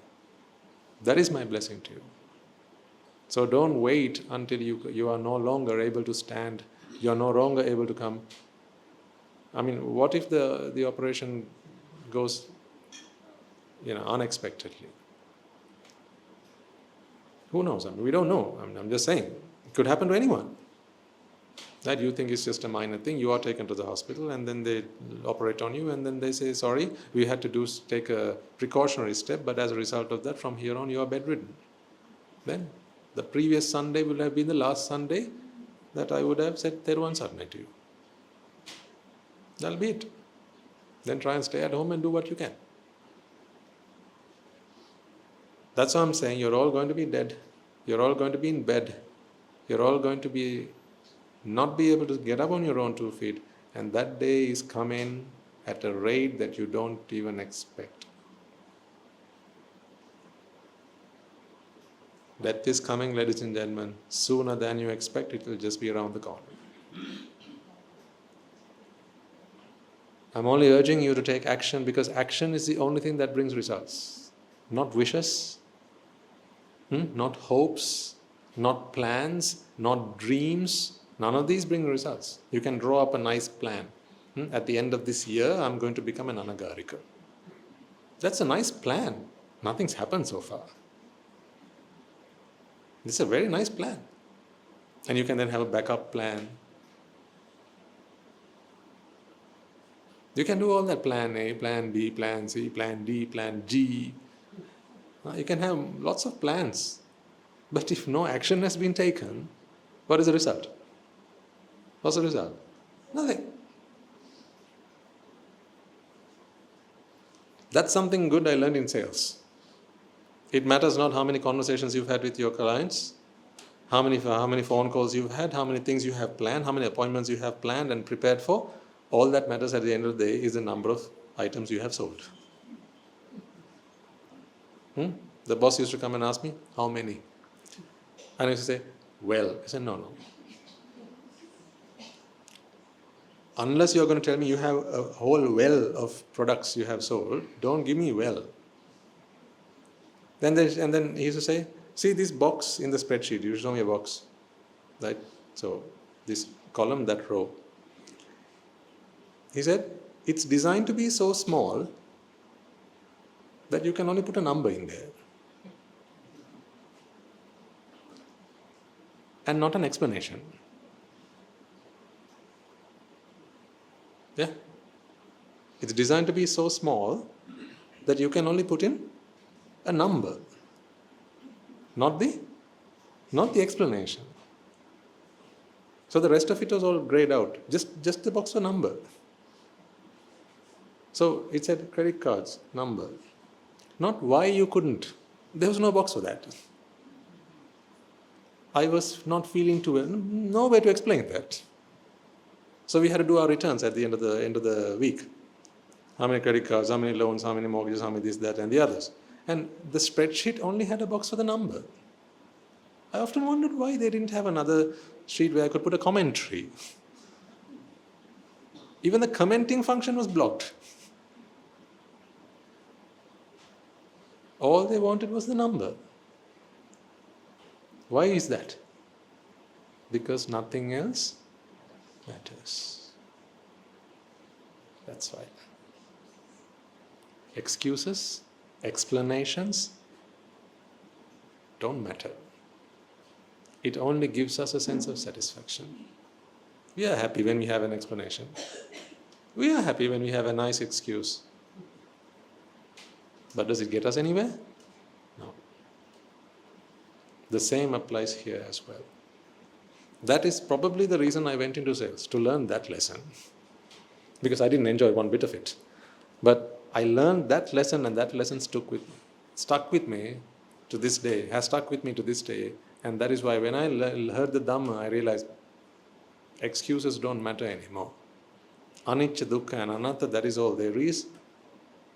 You are the product of your actions, and the consequences, no matter what they are, we will have to endure them. Therefore, explanations don't matter, excuses don't matter. All that matters is whether you have to take action or not. So I had no choice left but to take action. And so I did. And see where I am now.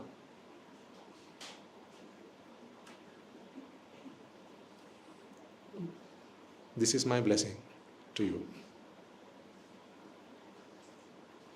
Don't procrastinate. What you can do today, don't put to tomorrow, because that tomorrow will never come. And that is not just a nice, It's not just a cheesy phrase, tomorrow never comes. Of course, tomorrow never comes. It's not just that. What I mean by that is this. How you feel today about not doing something today? How you feel today about not doing that thing that you have to do today, but put it to tomorrow? What do you think is going to happen tomorrow? If the way you think doesn't change, what's going to happen tomorrow?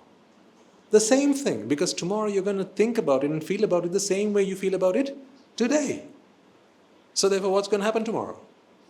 You will push it forward another day. That's why they say tomorrow never comes. Because it's only ever today, now, this moment. If the way you think doesn't change, nothing changes.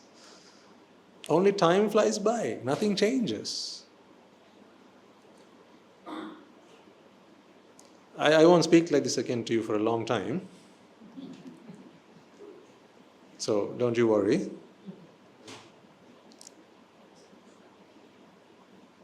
Because I don't think you are entitled to this much love every week.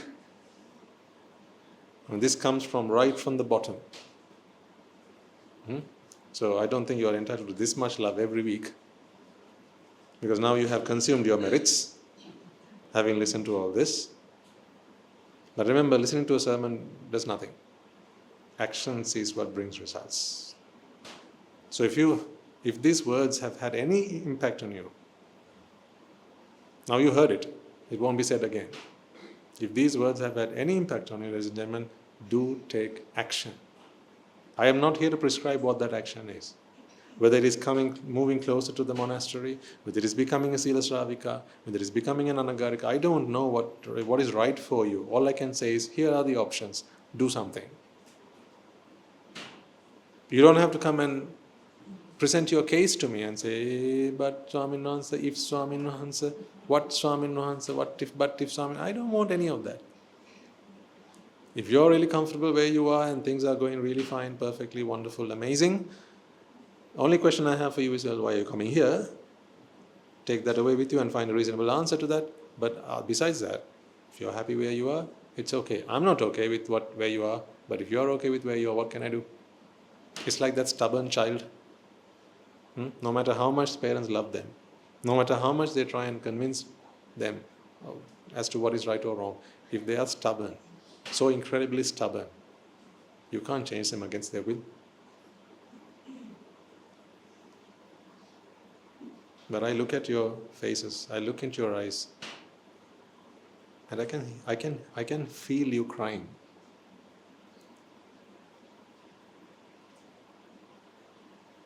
I can feel the pain in your heart, ladies and gentlemen. I can see it right through your eyes. It's there. The fears that you have to put up with, the worries that you have, the anxieties, the depressions, the stress that you have to go through. One look into your eyes and I can read your heart. It's there, it's so obvious. You think you can hide it from me? It's so obvious.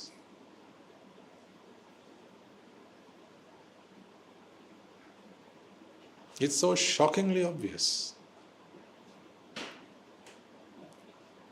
Because the Dhamma has helped me to resonate with people's minds. It has taught me how to do that. So it's not your face I read anymore. It's not your words I read anymore. It's not the tone of your voice I read anymore. I can feel you. I can feel who you really are.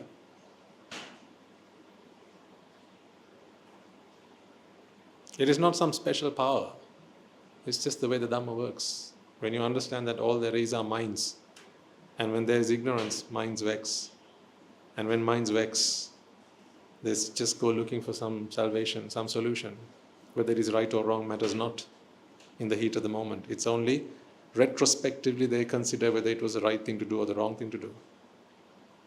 So I know that is where you are.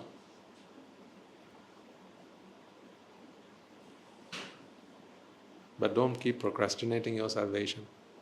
Don't keep procrastinating the only thing that you can do for yourself.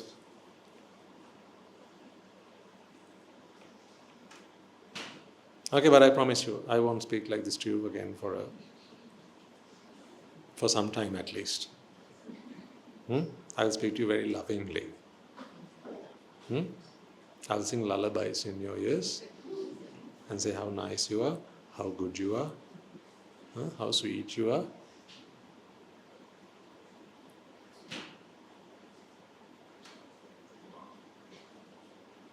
That's why I said at the beginning, this will sting, but this is not venom. This is medicine.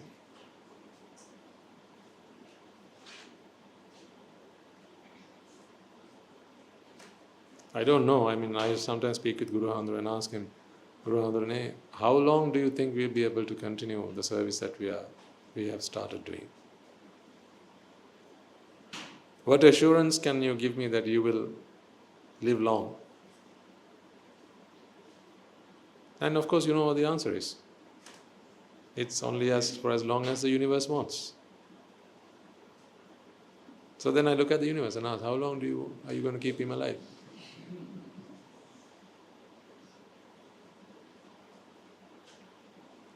And the answer is only for as long as there is a necessity for it. So if we don't create necessity, then that source will not carry on. Therefore, we have to produce necessity.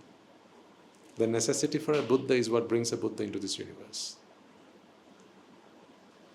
Because all things are manifestations of necessity. Trace anything back to its origin, what do you find there? Necessity. Without necessity, there is nothing. That's why they say necessity is the mother of invention. And necessity is the mother of creation. So where there is no necessity, nothing will be created. So Guru Hamdru or Buddha Hamdru or any Hamdru for that matter will only manifest in this universe for as long as there's a necessity for it. So if there is no necessity from the crowd, from the audience, if there's no necessity for the association of the profound Dhamma, then the universe will pull the plug. No, they don't need you. They don't need that. Then the universe pulls the plug. And just as the water drains through the plug hole,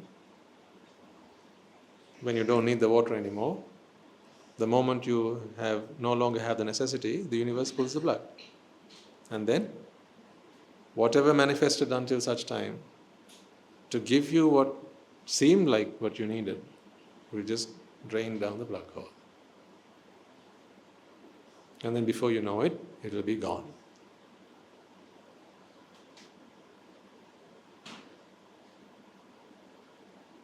So it's important that we produce necessity. How do we create necessity? By starting to walk on this path. By holding their hands of our teachers. By not just speaking and saying it, but by taking action.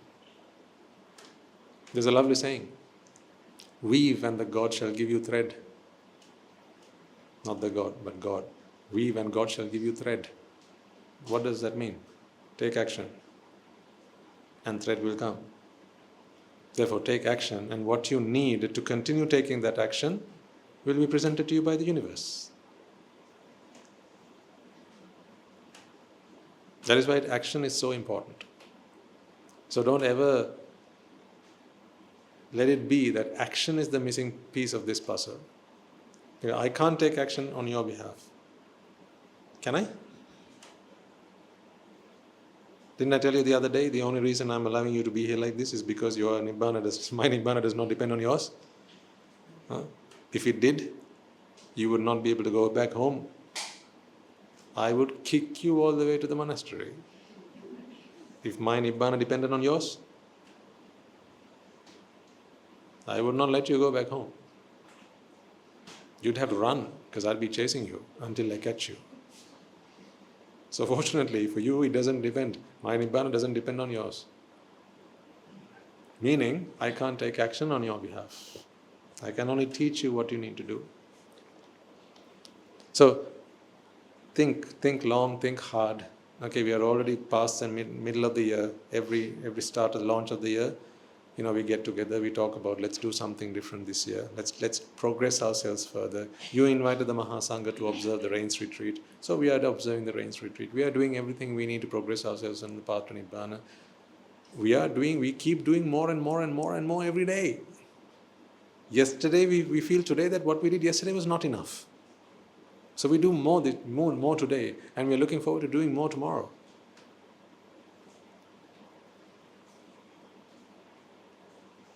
My invitation is that you consider the same approach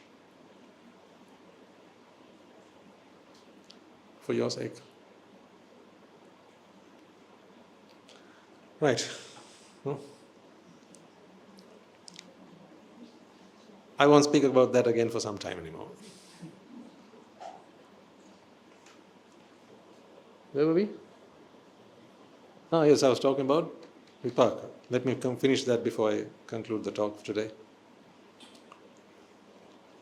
I started talking about Sabba Sattesu Metta Sahagatana Cetasa Viharanang Samadhyami, and how that connects you with the Dhamma. How the universe pays back in compassion, if compassion is what you pledge to the universe. All I can transmit are vibrations. When you hear a sound, that's a Vipaka coming to fruition. But that is a sound Vipaka. So what you hear right now is a sound Vipaka.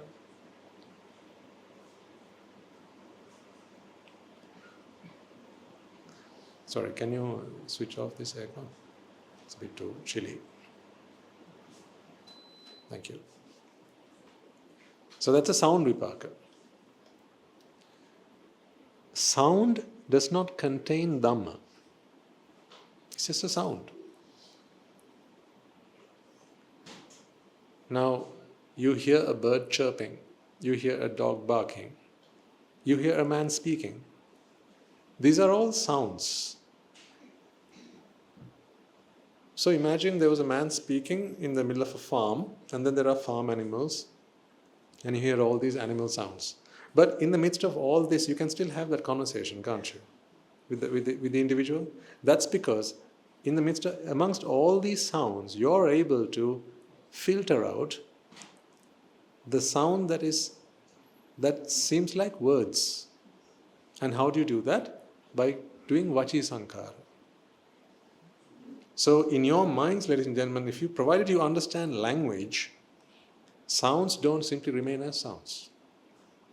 You make sense of them. And that is by converting them to words. This conversion is what we call Vachi Sankara. Sankara is an action. A purposeful action is Sankara. In fact, that could be thought of as a very simple description of what Sankara is. Purposeful action. There are 3 types of Sankara. Kaya Sankara, Vachi Sankara and Chitta Sankara. This is purposeful action. Why purposeful? Because there's a purpose that each of these actions are destined to serve. Without purpose, there is no action. So, what Vachi Sankara does then is it takes those sound, fragments of sound, and then make words out of them. But here's the thing. When you make words out of a sound, say for example, now I say the word anicca. Initially it's just a sound in your mind. But then once you begin to understand that there's such a word called anicca. Let's say you've not still understood the word, you don't know what anicca means, but you've now seen that anicca is a word. Okay, say for example, I'm giving a talk on anicca for the first time, and then I say, ladies and gentlemen, there's a thing that the Buddha discovered, and that is anicca. And I'm going to explain to you what that is.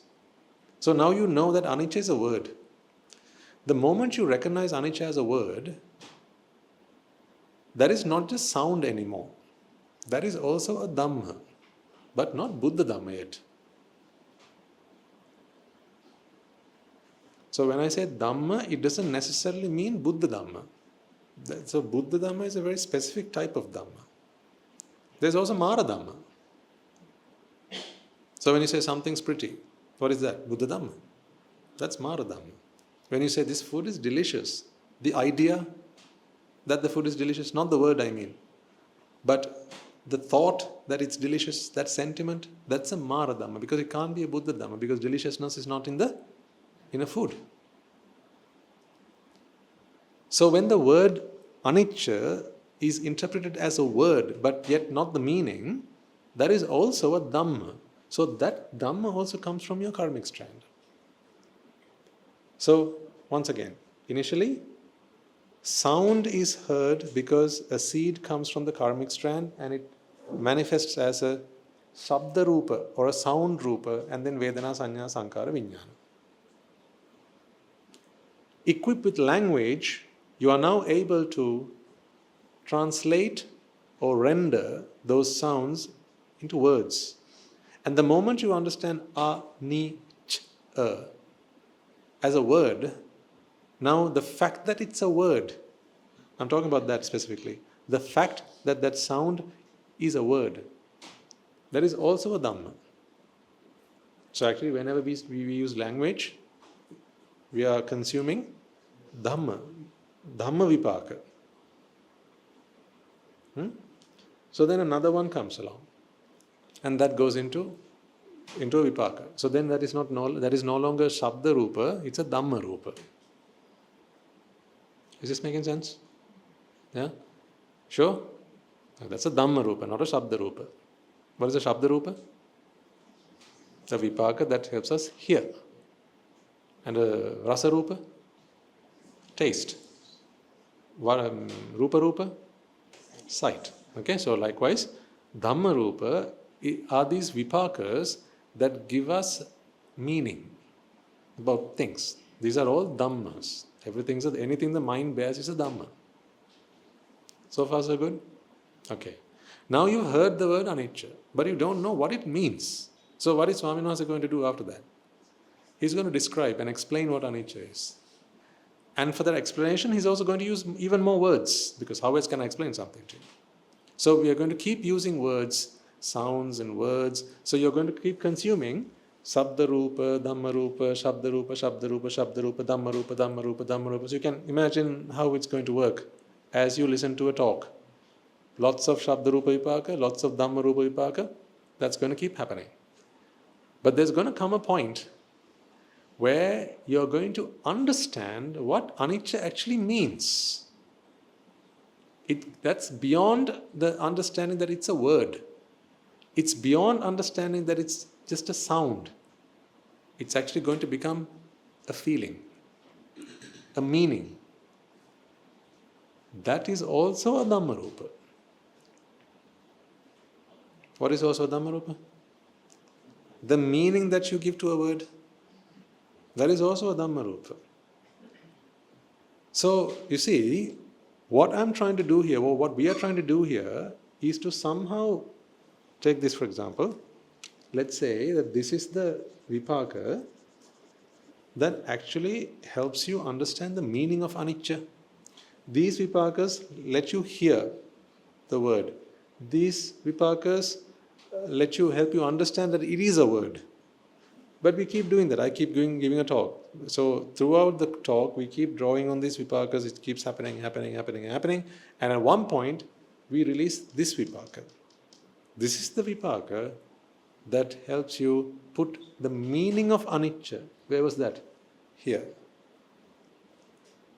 Like I said, there is something Swami Wahanse understands. He's trying to get it across to you, but he can't give his Dhamma to you. If that makes sense.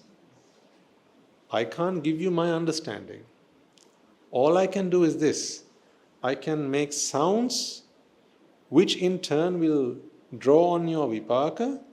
Sorry, I can't give you sounds, sorry. I make vibrations which will create an environment for you to draw on your vipaka that will create sounds in your mind, and also vipakas that will help you understand that those sounds are more than just sounds, that they are words.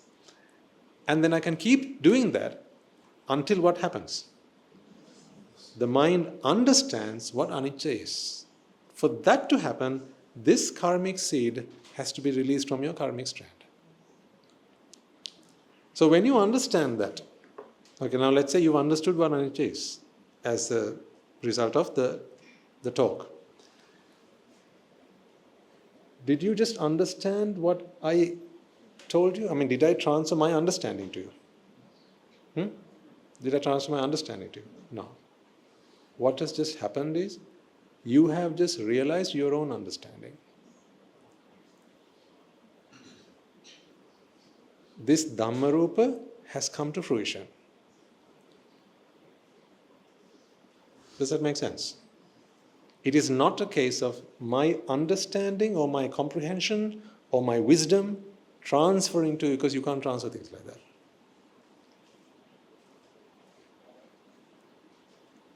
Because you are just your vipaka. You can't ever be my vipaka. You can't ever benefit from my vipaka. And you are never at a loss due to my vipaka either. You are solely, entirely and completely and comprehensively the product of your own vipaka. Because you are your vipaka. That's why. But what are we doing then together? Why are we meeting like this week on week? What are we doing? We keep pulling on these vipakas until one of these vipakas come to fruition.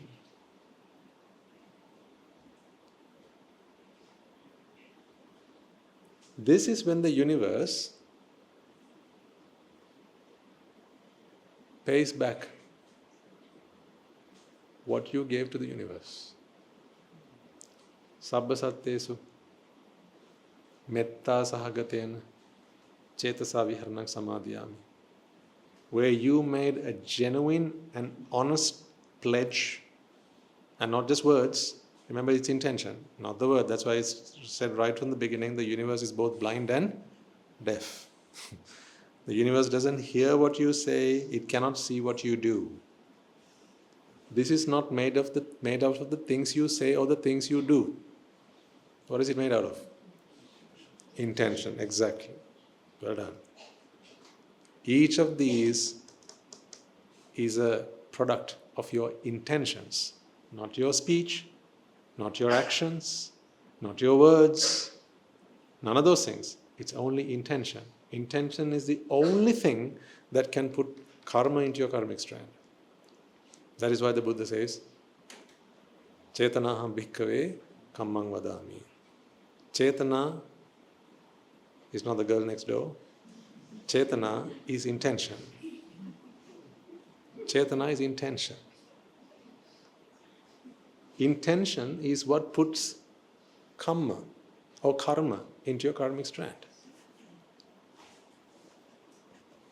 So when you have chetana, when you have this intention for compassion towards the universe, are we pieces in the universe or are we the universe? We are the universe, aren't we?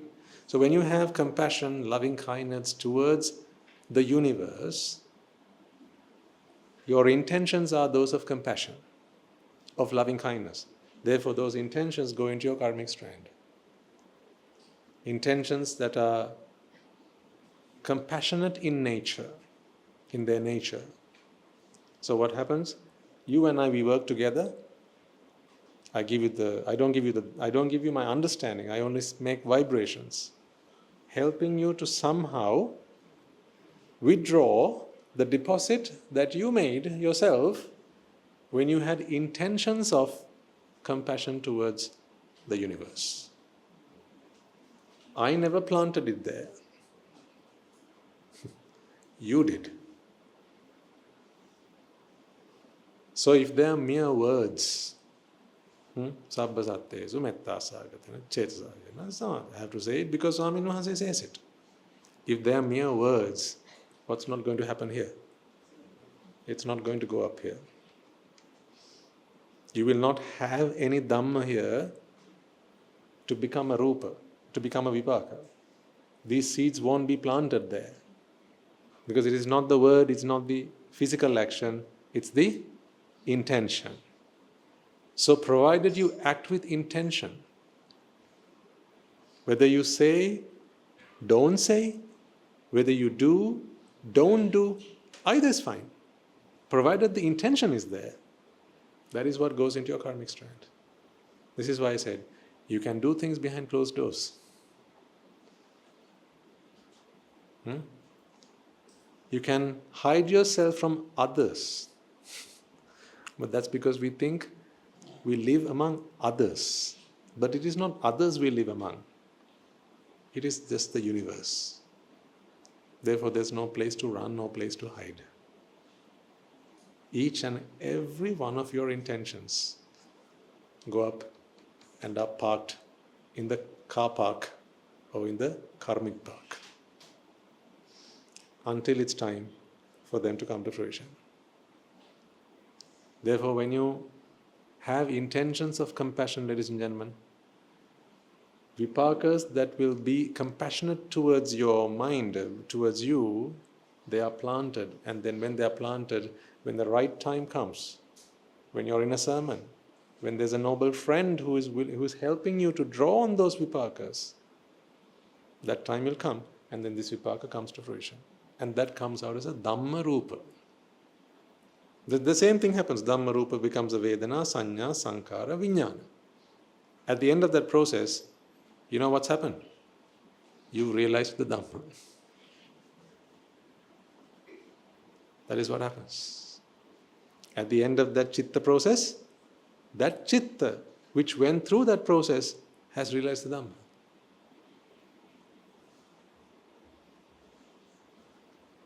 So do you see then? There's no hiding here. You can't run. You can't hide. No matter how good you look in someone else's eyes.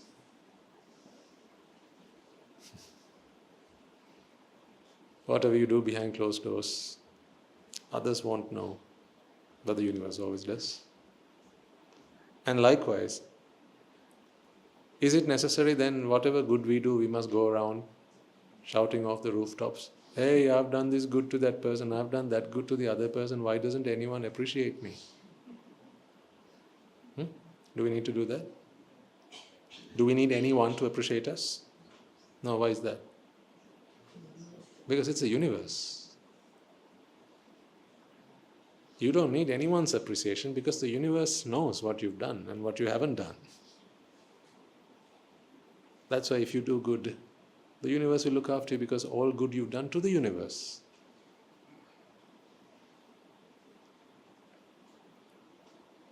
So we call it karma vipaka, others call this God. Give good, you get good back. Deny good, you are denied good. But this is the truth. This is the universal truth. This applies to everyone. Matters not what your religion is, your faith, your belief system, you're black or white, you're man or woman, you're a child or adult, whether you're an infant. It doesn't matter. Nothing matters, nothing else matters. These are the rules of the game. And none of us are impervious to it.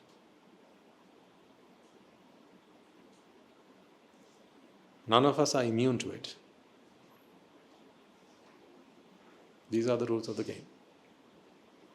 Those who understand these rules, they win. Those who don't understand these rules, you know what they do? They behave like a good boy when others are watching. But once the lights go out, then they're not a good boy and they're a rude boy.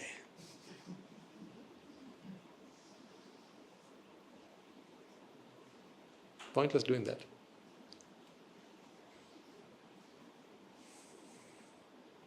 Do you see how now karma and vipaka works?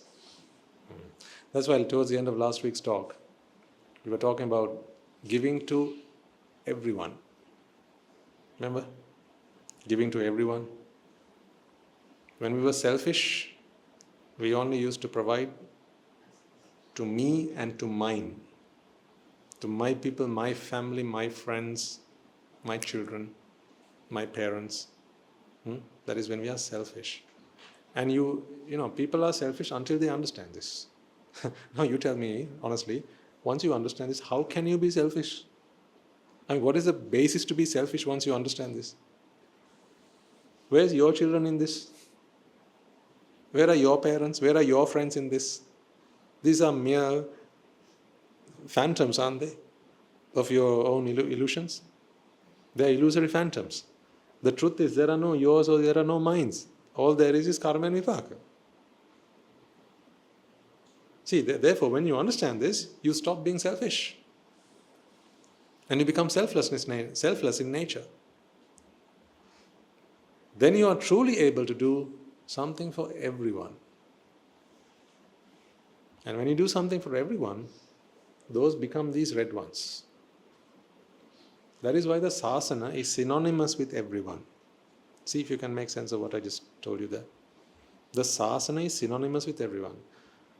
I'll give you this as a last bit of wisdom, nugget of wisdom. The other day I was talking with one of our Swaminathanas at the monastery, and he asked me a very interesting question. He said, Swaminatha, now, because there are times, ladies and gentlemen, when we try and go an extra mile to help people. We always do that whenever we can.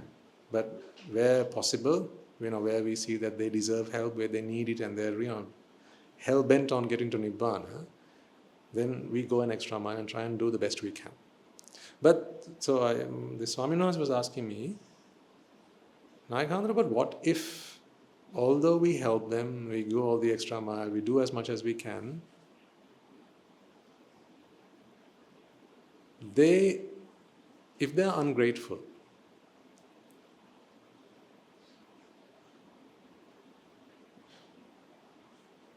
or if they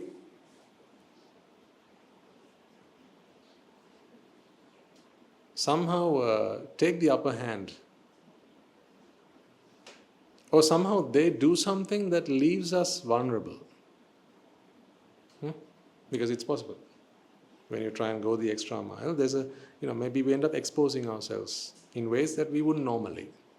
But what if they take the upper hand? And then for selfish reasons, what if they leave us at a loss? By us, he means the sasana, the monastery, the sasana, and so on. So his question was, is it worth doing that then? Should we not protect ourselves at all costs? Because if we expose ourselves in that way, if we go an extra mile and someone shows us the coca, then what would happen? Would we not be left at a loss? And then we came up with a really interesting answer to this. So I asked Swamin Wahanse, I said, Apehandru, in life we all go through these different avenues, try and do different things. But for all sentient beings, if ever they want to exit samsara, when they've had enough of suffering and they're exhausted, when they all need a place to rest, where do they come? Regardless of their religion, their backgrounds, their faiths, their genders, blah, blah, blah, blah, blah. All of us, all sentient beings, from the gecko on the wall to whoever, all sentient beings, where do they all come when they want a place to rest? What is the answer? The sasana. That's where it is. So if no matter where you go, ultimately you have to come back to the sasana. If you have done evil to the sasana, then must you not repay at that point? If you have put the sasana at a loss, must you not repay at that point? See, I'll tell you the worst person to take a loan from and not pay back.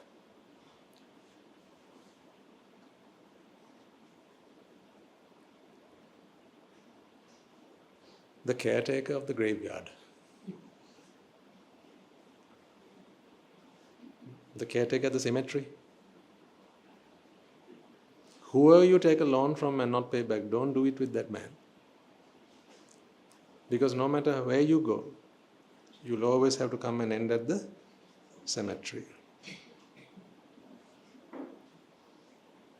So, if you've taken a loan from him and not paid him back, if you've done bad to him, evil to him, and not apologized, you will somehow come back around. Because we all rest there. That's the resting place, no matter how big a shot you are. Yes? So, if you have unpaid debts, you will not be allowed to rest in peace until those debts are cleared and paid.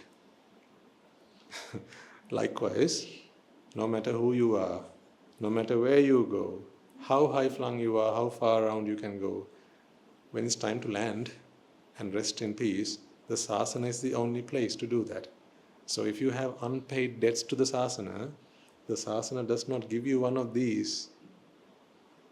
Realization, Nibbāna, until you have paid off those debts.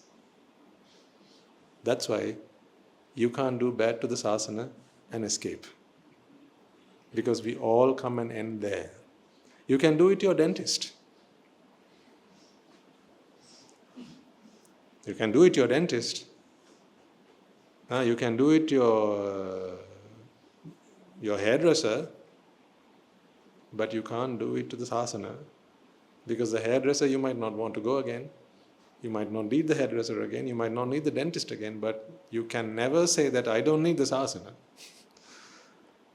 Because we all end in the sasana, one day or the other. The ant that's on this table right now. There's an ant on the table here. When this ant wants to end suffering, where must they go? To the sasana. So what if this ant now goes and eats a sugar cube that belongs to the sasana? What must it do before it is given one of these? Repay the debt. That's why the sasana comes with its own assurance. Therefore, you can't put the sasana at a loss. Whatever it is you do to the sasana, you will have to repay it before you exit. Because there's only one exit door. Does it not make sense? Exactly. And the converse is also true. If you keep the caretaker at the cemetery happy, if you give him gifts for the new year, remember to send him a birthday card, invite him around for Alutta Urudu, and give him a nice plate of kiribat and whatnot. Keep him happy. When it's time for you to rest, even if there's a long queue, what would the caretaker do? They will carefully take you in, find you a nice spot in the cemetery, where the dogs don't come and do their dirty at night, keeps it clean and tidy and all that, then they will find you a nice resting place. You can even make a request, can I please be laid next to my so-and-so?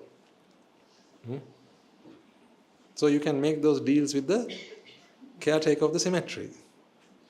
Because that's one person you don't want to upset. Because no matter where you go, you will always come back there. Likewise, if you played forward for the sasana, when it's time for you to rest in the sasana will pay its dividends. I did a lot for the sasana before coming in as a monk. Oh, a lot. I didn't understand much, but I did what I could. Deshakatuma used to preach, and I used to put in every waking hour to try and get the Dhamma out to people. Put it on social media, share it out with others, inform people that there were sermons going on, record them, edit them, clear out the noise, background noises. Some would fall asleep and I ring them, hey, wake up. Those days we used to have them on Skype. So people would join on Skype, and some people would forget that they were on Skype and switch them on, put them on mute, and then they'd fall asleep. You know what happens next. We hear snoring. Then I would ring them and say, can you wake up or put yourself on mute? That's how we used to do those days. And then the posters would come up and they would go out in good time. There were people across the country for whom we bought little radios from which they could plug in these pen drives and listen to the sermons. To many temples we used to offer Tripitaka, Potvahanse, because we wanted to dedicate our lives to giving the Dhamma. Today I ask myself, how is it that I can understand the Dhamma so without too much effort? The Dhamma makes sense to me, just like that. Well, I ask my karmic strand and it gives me the answer. You're only given what you sent me. So no surprise how Guru Handra is Guru Handra. There's no surprise there. Nothing's a surprise. Everything's logical when you understand the logic. So this is why I'm sharing these things with you, because if you know that your end is also in the sasana and there is no other end, then play it forward. Intention is key. Intention is what matters, always, every day. Okay? Let's leave it there. Let us all take a moment then to transfer the merits that we have all acquired today by making offerings to the infinite virtues of the Noble Triple Gem, inviting the Swamin Wahanse to deliver the sermon, as well as creating a conducive environment for all to practice the Dhamma. First and foremost, let us transfer these merits to the bhikkhus and bhikkhunis, upasakas and upasikas, who have since time immemorial protected and preserved the sublime teachings of the Buddha and passed it down through the generations of the noble lineage in the form of the Tripitaka, which is thankfully available to us today to study, understand and comprehend the Dhamma. Let us take a moment to transfer this message to the Mahanayaka Theras, the Anunayaka Theras of all the chapters, as well as all noble aspirants throughout the world who have made it their life's purpose to attain the supreme bliss of Nibbāna. Let us also transfer this message to the monks and nuns resident in your local temples and nunneries who have always been by your side through thick and thin, come rain or shine. Let us also transfer this message to my teacher Guru Swamin Wahanse, as well as all the monks resident at the monastery and the anagarikas and anagarikas attached to the monastery. Let us also take a moment to transfer this message to the friends of our monastery, our devotees, who for the sake of their salvation provide the Mahasangha with shelter, alms, robes and medicines, as well as pass on their know-how and continue to extend their well-wishes. May they all rejoice in these merits. Let us also transfer these merits to our mothers and fathers, brothers and sisters, sons and daughters, grandparents, parents, uncles, aunts, cousins, nephews and nieces, our friends, our acquaintances, our employers and our employees, as well as our teachers, anyone and everyone who've helped us, supported us and assisted us in any way, shape and form. May by the power of these merits they be healed of any physical and mental ailments and overcoming obstacles to their spiritual progress. May they abstain from the unmeritorious deeds, fulfill the meritorious deeds, fulfill the noble eightfold path, and may they all attain the supreme bliss of Nibbāna. Sadhu, sadhu, sadhu. Let us also transfer these merits to the Devas and Brahmas, spirits and demons, primarily the Sakadeva as well as all the immense gods and deities who have committed themselves to fulfill and preserve the Sambuddha Sasana. Let us transfer this message to our guardian deities who keep a watchful eye over us and keep us out of harm's way. May they prosper in divine power and wisdom. May they abstain from the unmeritorious deeds, fulfill the meritorious deeds, fulfill the noble eightfold path, and may they all attain the supreme bliss of Nibbāna. Sadhu, sadhu, sadhu. Let us also transfer these merits to our forefathers, our ancestors, reminding ourselves that it is in their blood, sweat and tears today we are able to enjoy the comforts of life as we do. Let us also transfer these merits to those who sacrificed their lives to protect the peace and harmony of our nation, those who lost their lives in the wars, be they friend or foe, as well as those who lost their lives in natural disasters and calamities such as tsunamis and earthquakes, landslides, fires, floods, pandemics and so on. Reminding ourselves that in this infinitely long journey of samsara, they will all have been parents to us, friends to us, siblings to us, and helped and supported us in any way, shape and form possible and available to them, and with a sense of compassion, loving kindness and a sense of gratitude for all that they have done for us. Let us transfer every merit that we have acquired today to all of them. May by the power of these merits, if any of them have been born in the woeful planes, they redeem themselves and be born in the blissful plane. For all beings in the blissful plane, may they be able to attain, may they abstain from the unmeritorious deeds, fulfill the meritorious deeds, fulfill the noble eightfold path, and may they all attain the supreme bliss of Nibbāna. Sadhu, sadhu, sadhu. And finally, may by the power and blessings of all the merits we have acquired throughout the day, we be able to witness the advent of many hundreds of thousands of Arahants on this blessed land. And may you and I and everyone who's helped make this program a success become a Rahatan Vahanse or an Arahat Theranin Vahanse in this very life itself and in the era of this Sri Sambuddha Sasana itself. Sadhu, sadhu, sadhu. May the blessings of the Noble Triple Gem be with you all. The Mahasangha will transfer their blessings to you. Rajagiriya Nidatva Dveshagiriya Nidatva Mohagiriya Nidatva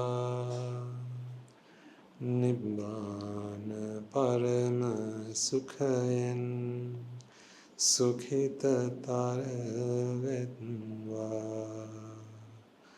Nibbāna Parama Sukhayan Sukhita Taravetva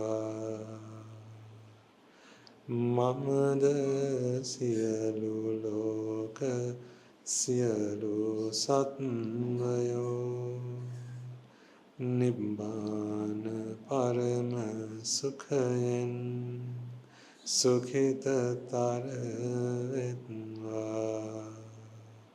Nibbāna Parama Sukhayan Sukhita Taravetva Nibbāna Parama Sukhayan Sukhita Taravetva Rajagiriya Niveva Dveshagiriya Niveva Mohagiriya Niveva Nivan Sapalabeva Nivan Sapalabeva Nivan Sapalabeva Tunruange Susi Ananta Mahaguna Belin Silu Loka Silu Satyoma Nibbāna Parama Sukhain Sugita Taravetva Sadhu, sadhu, sadhu.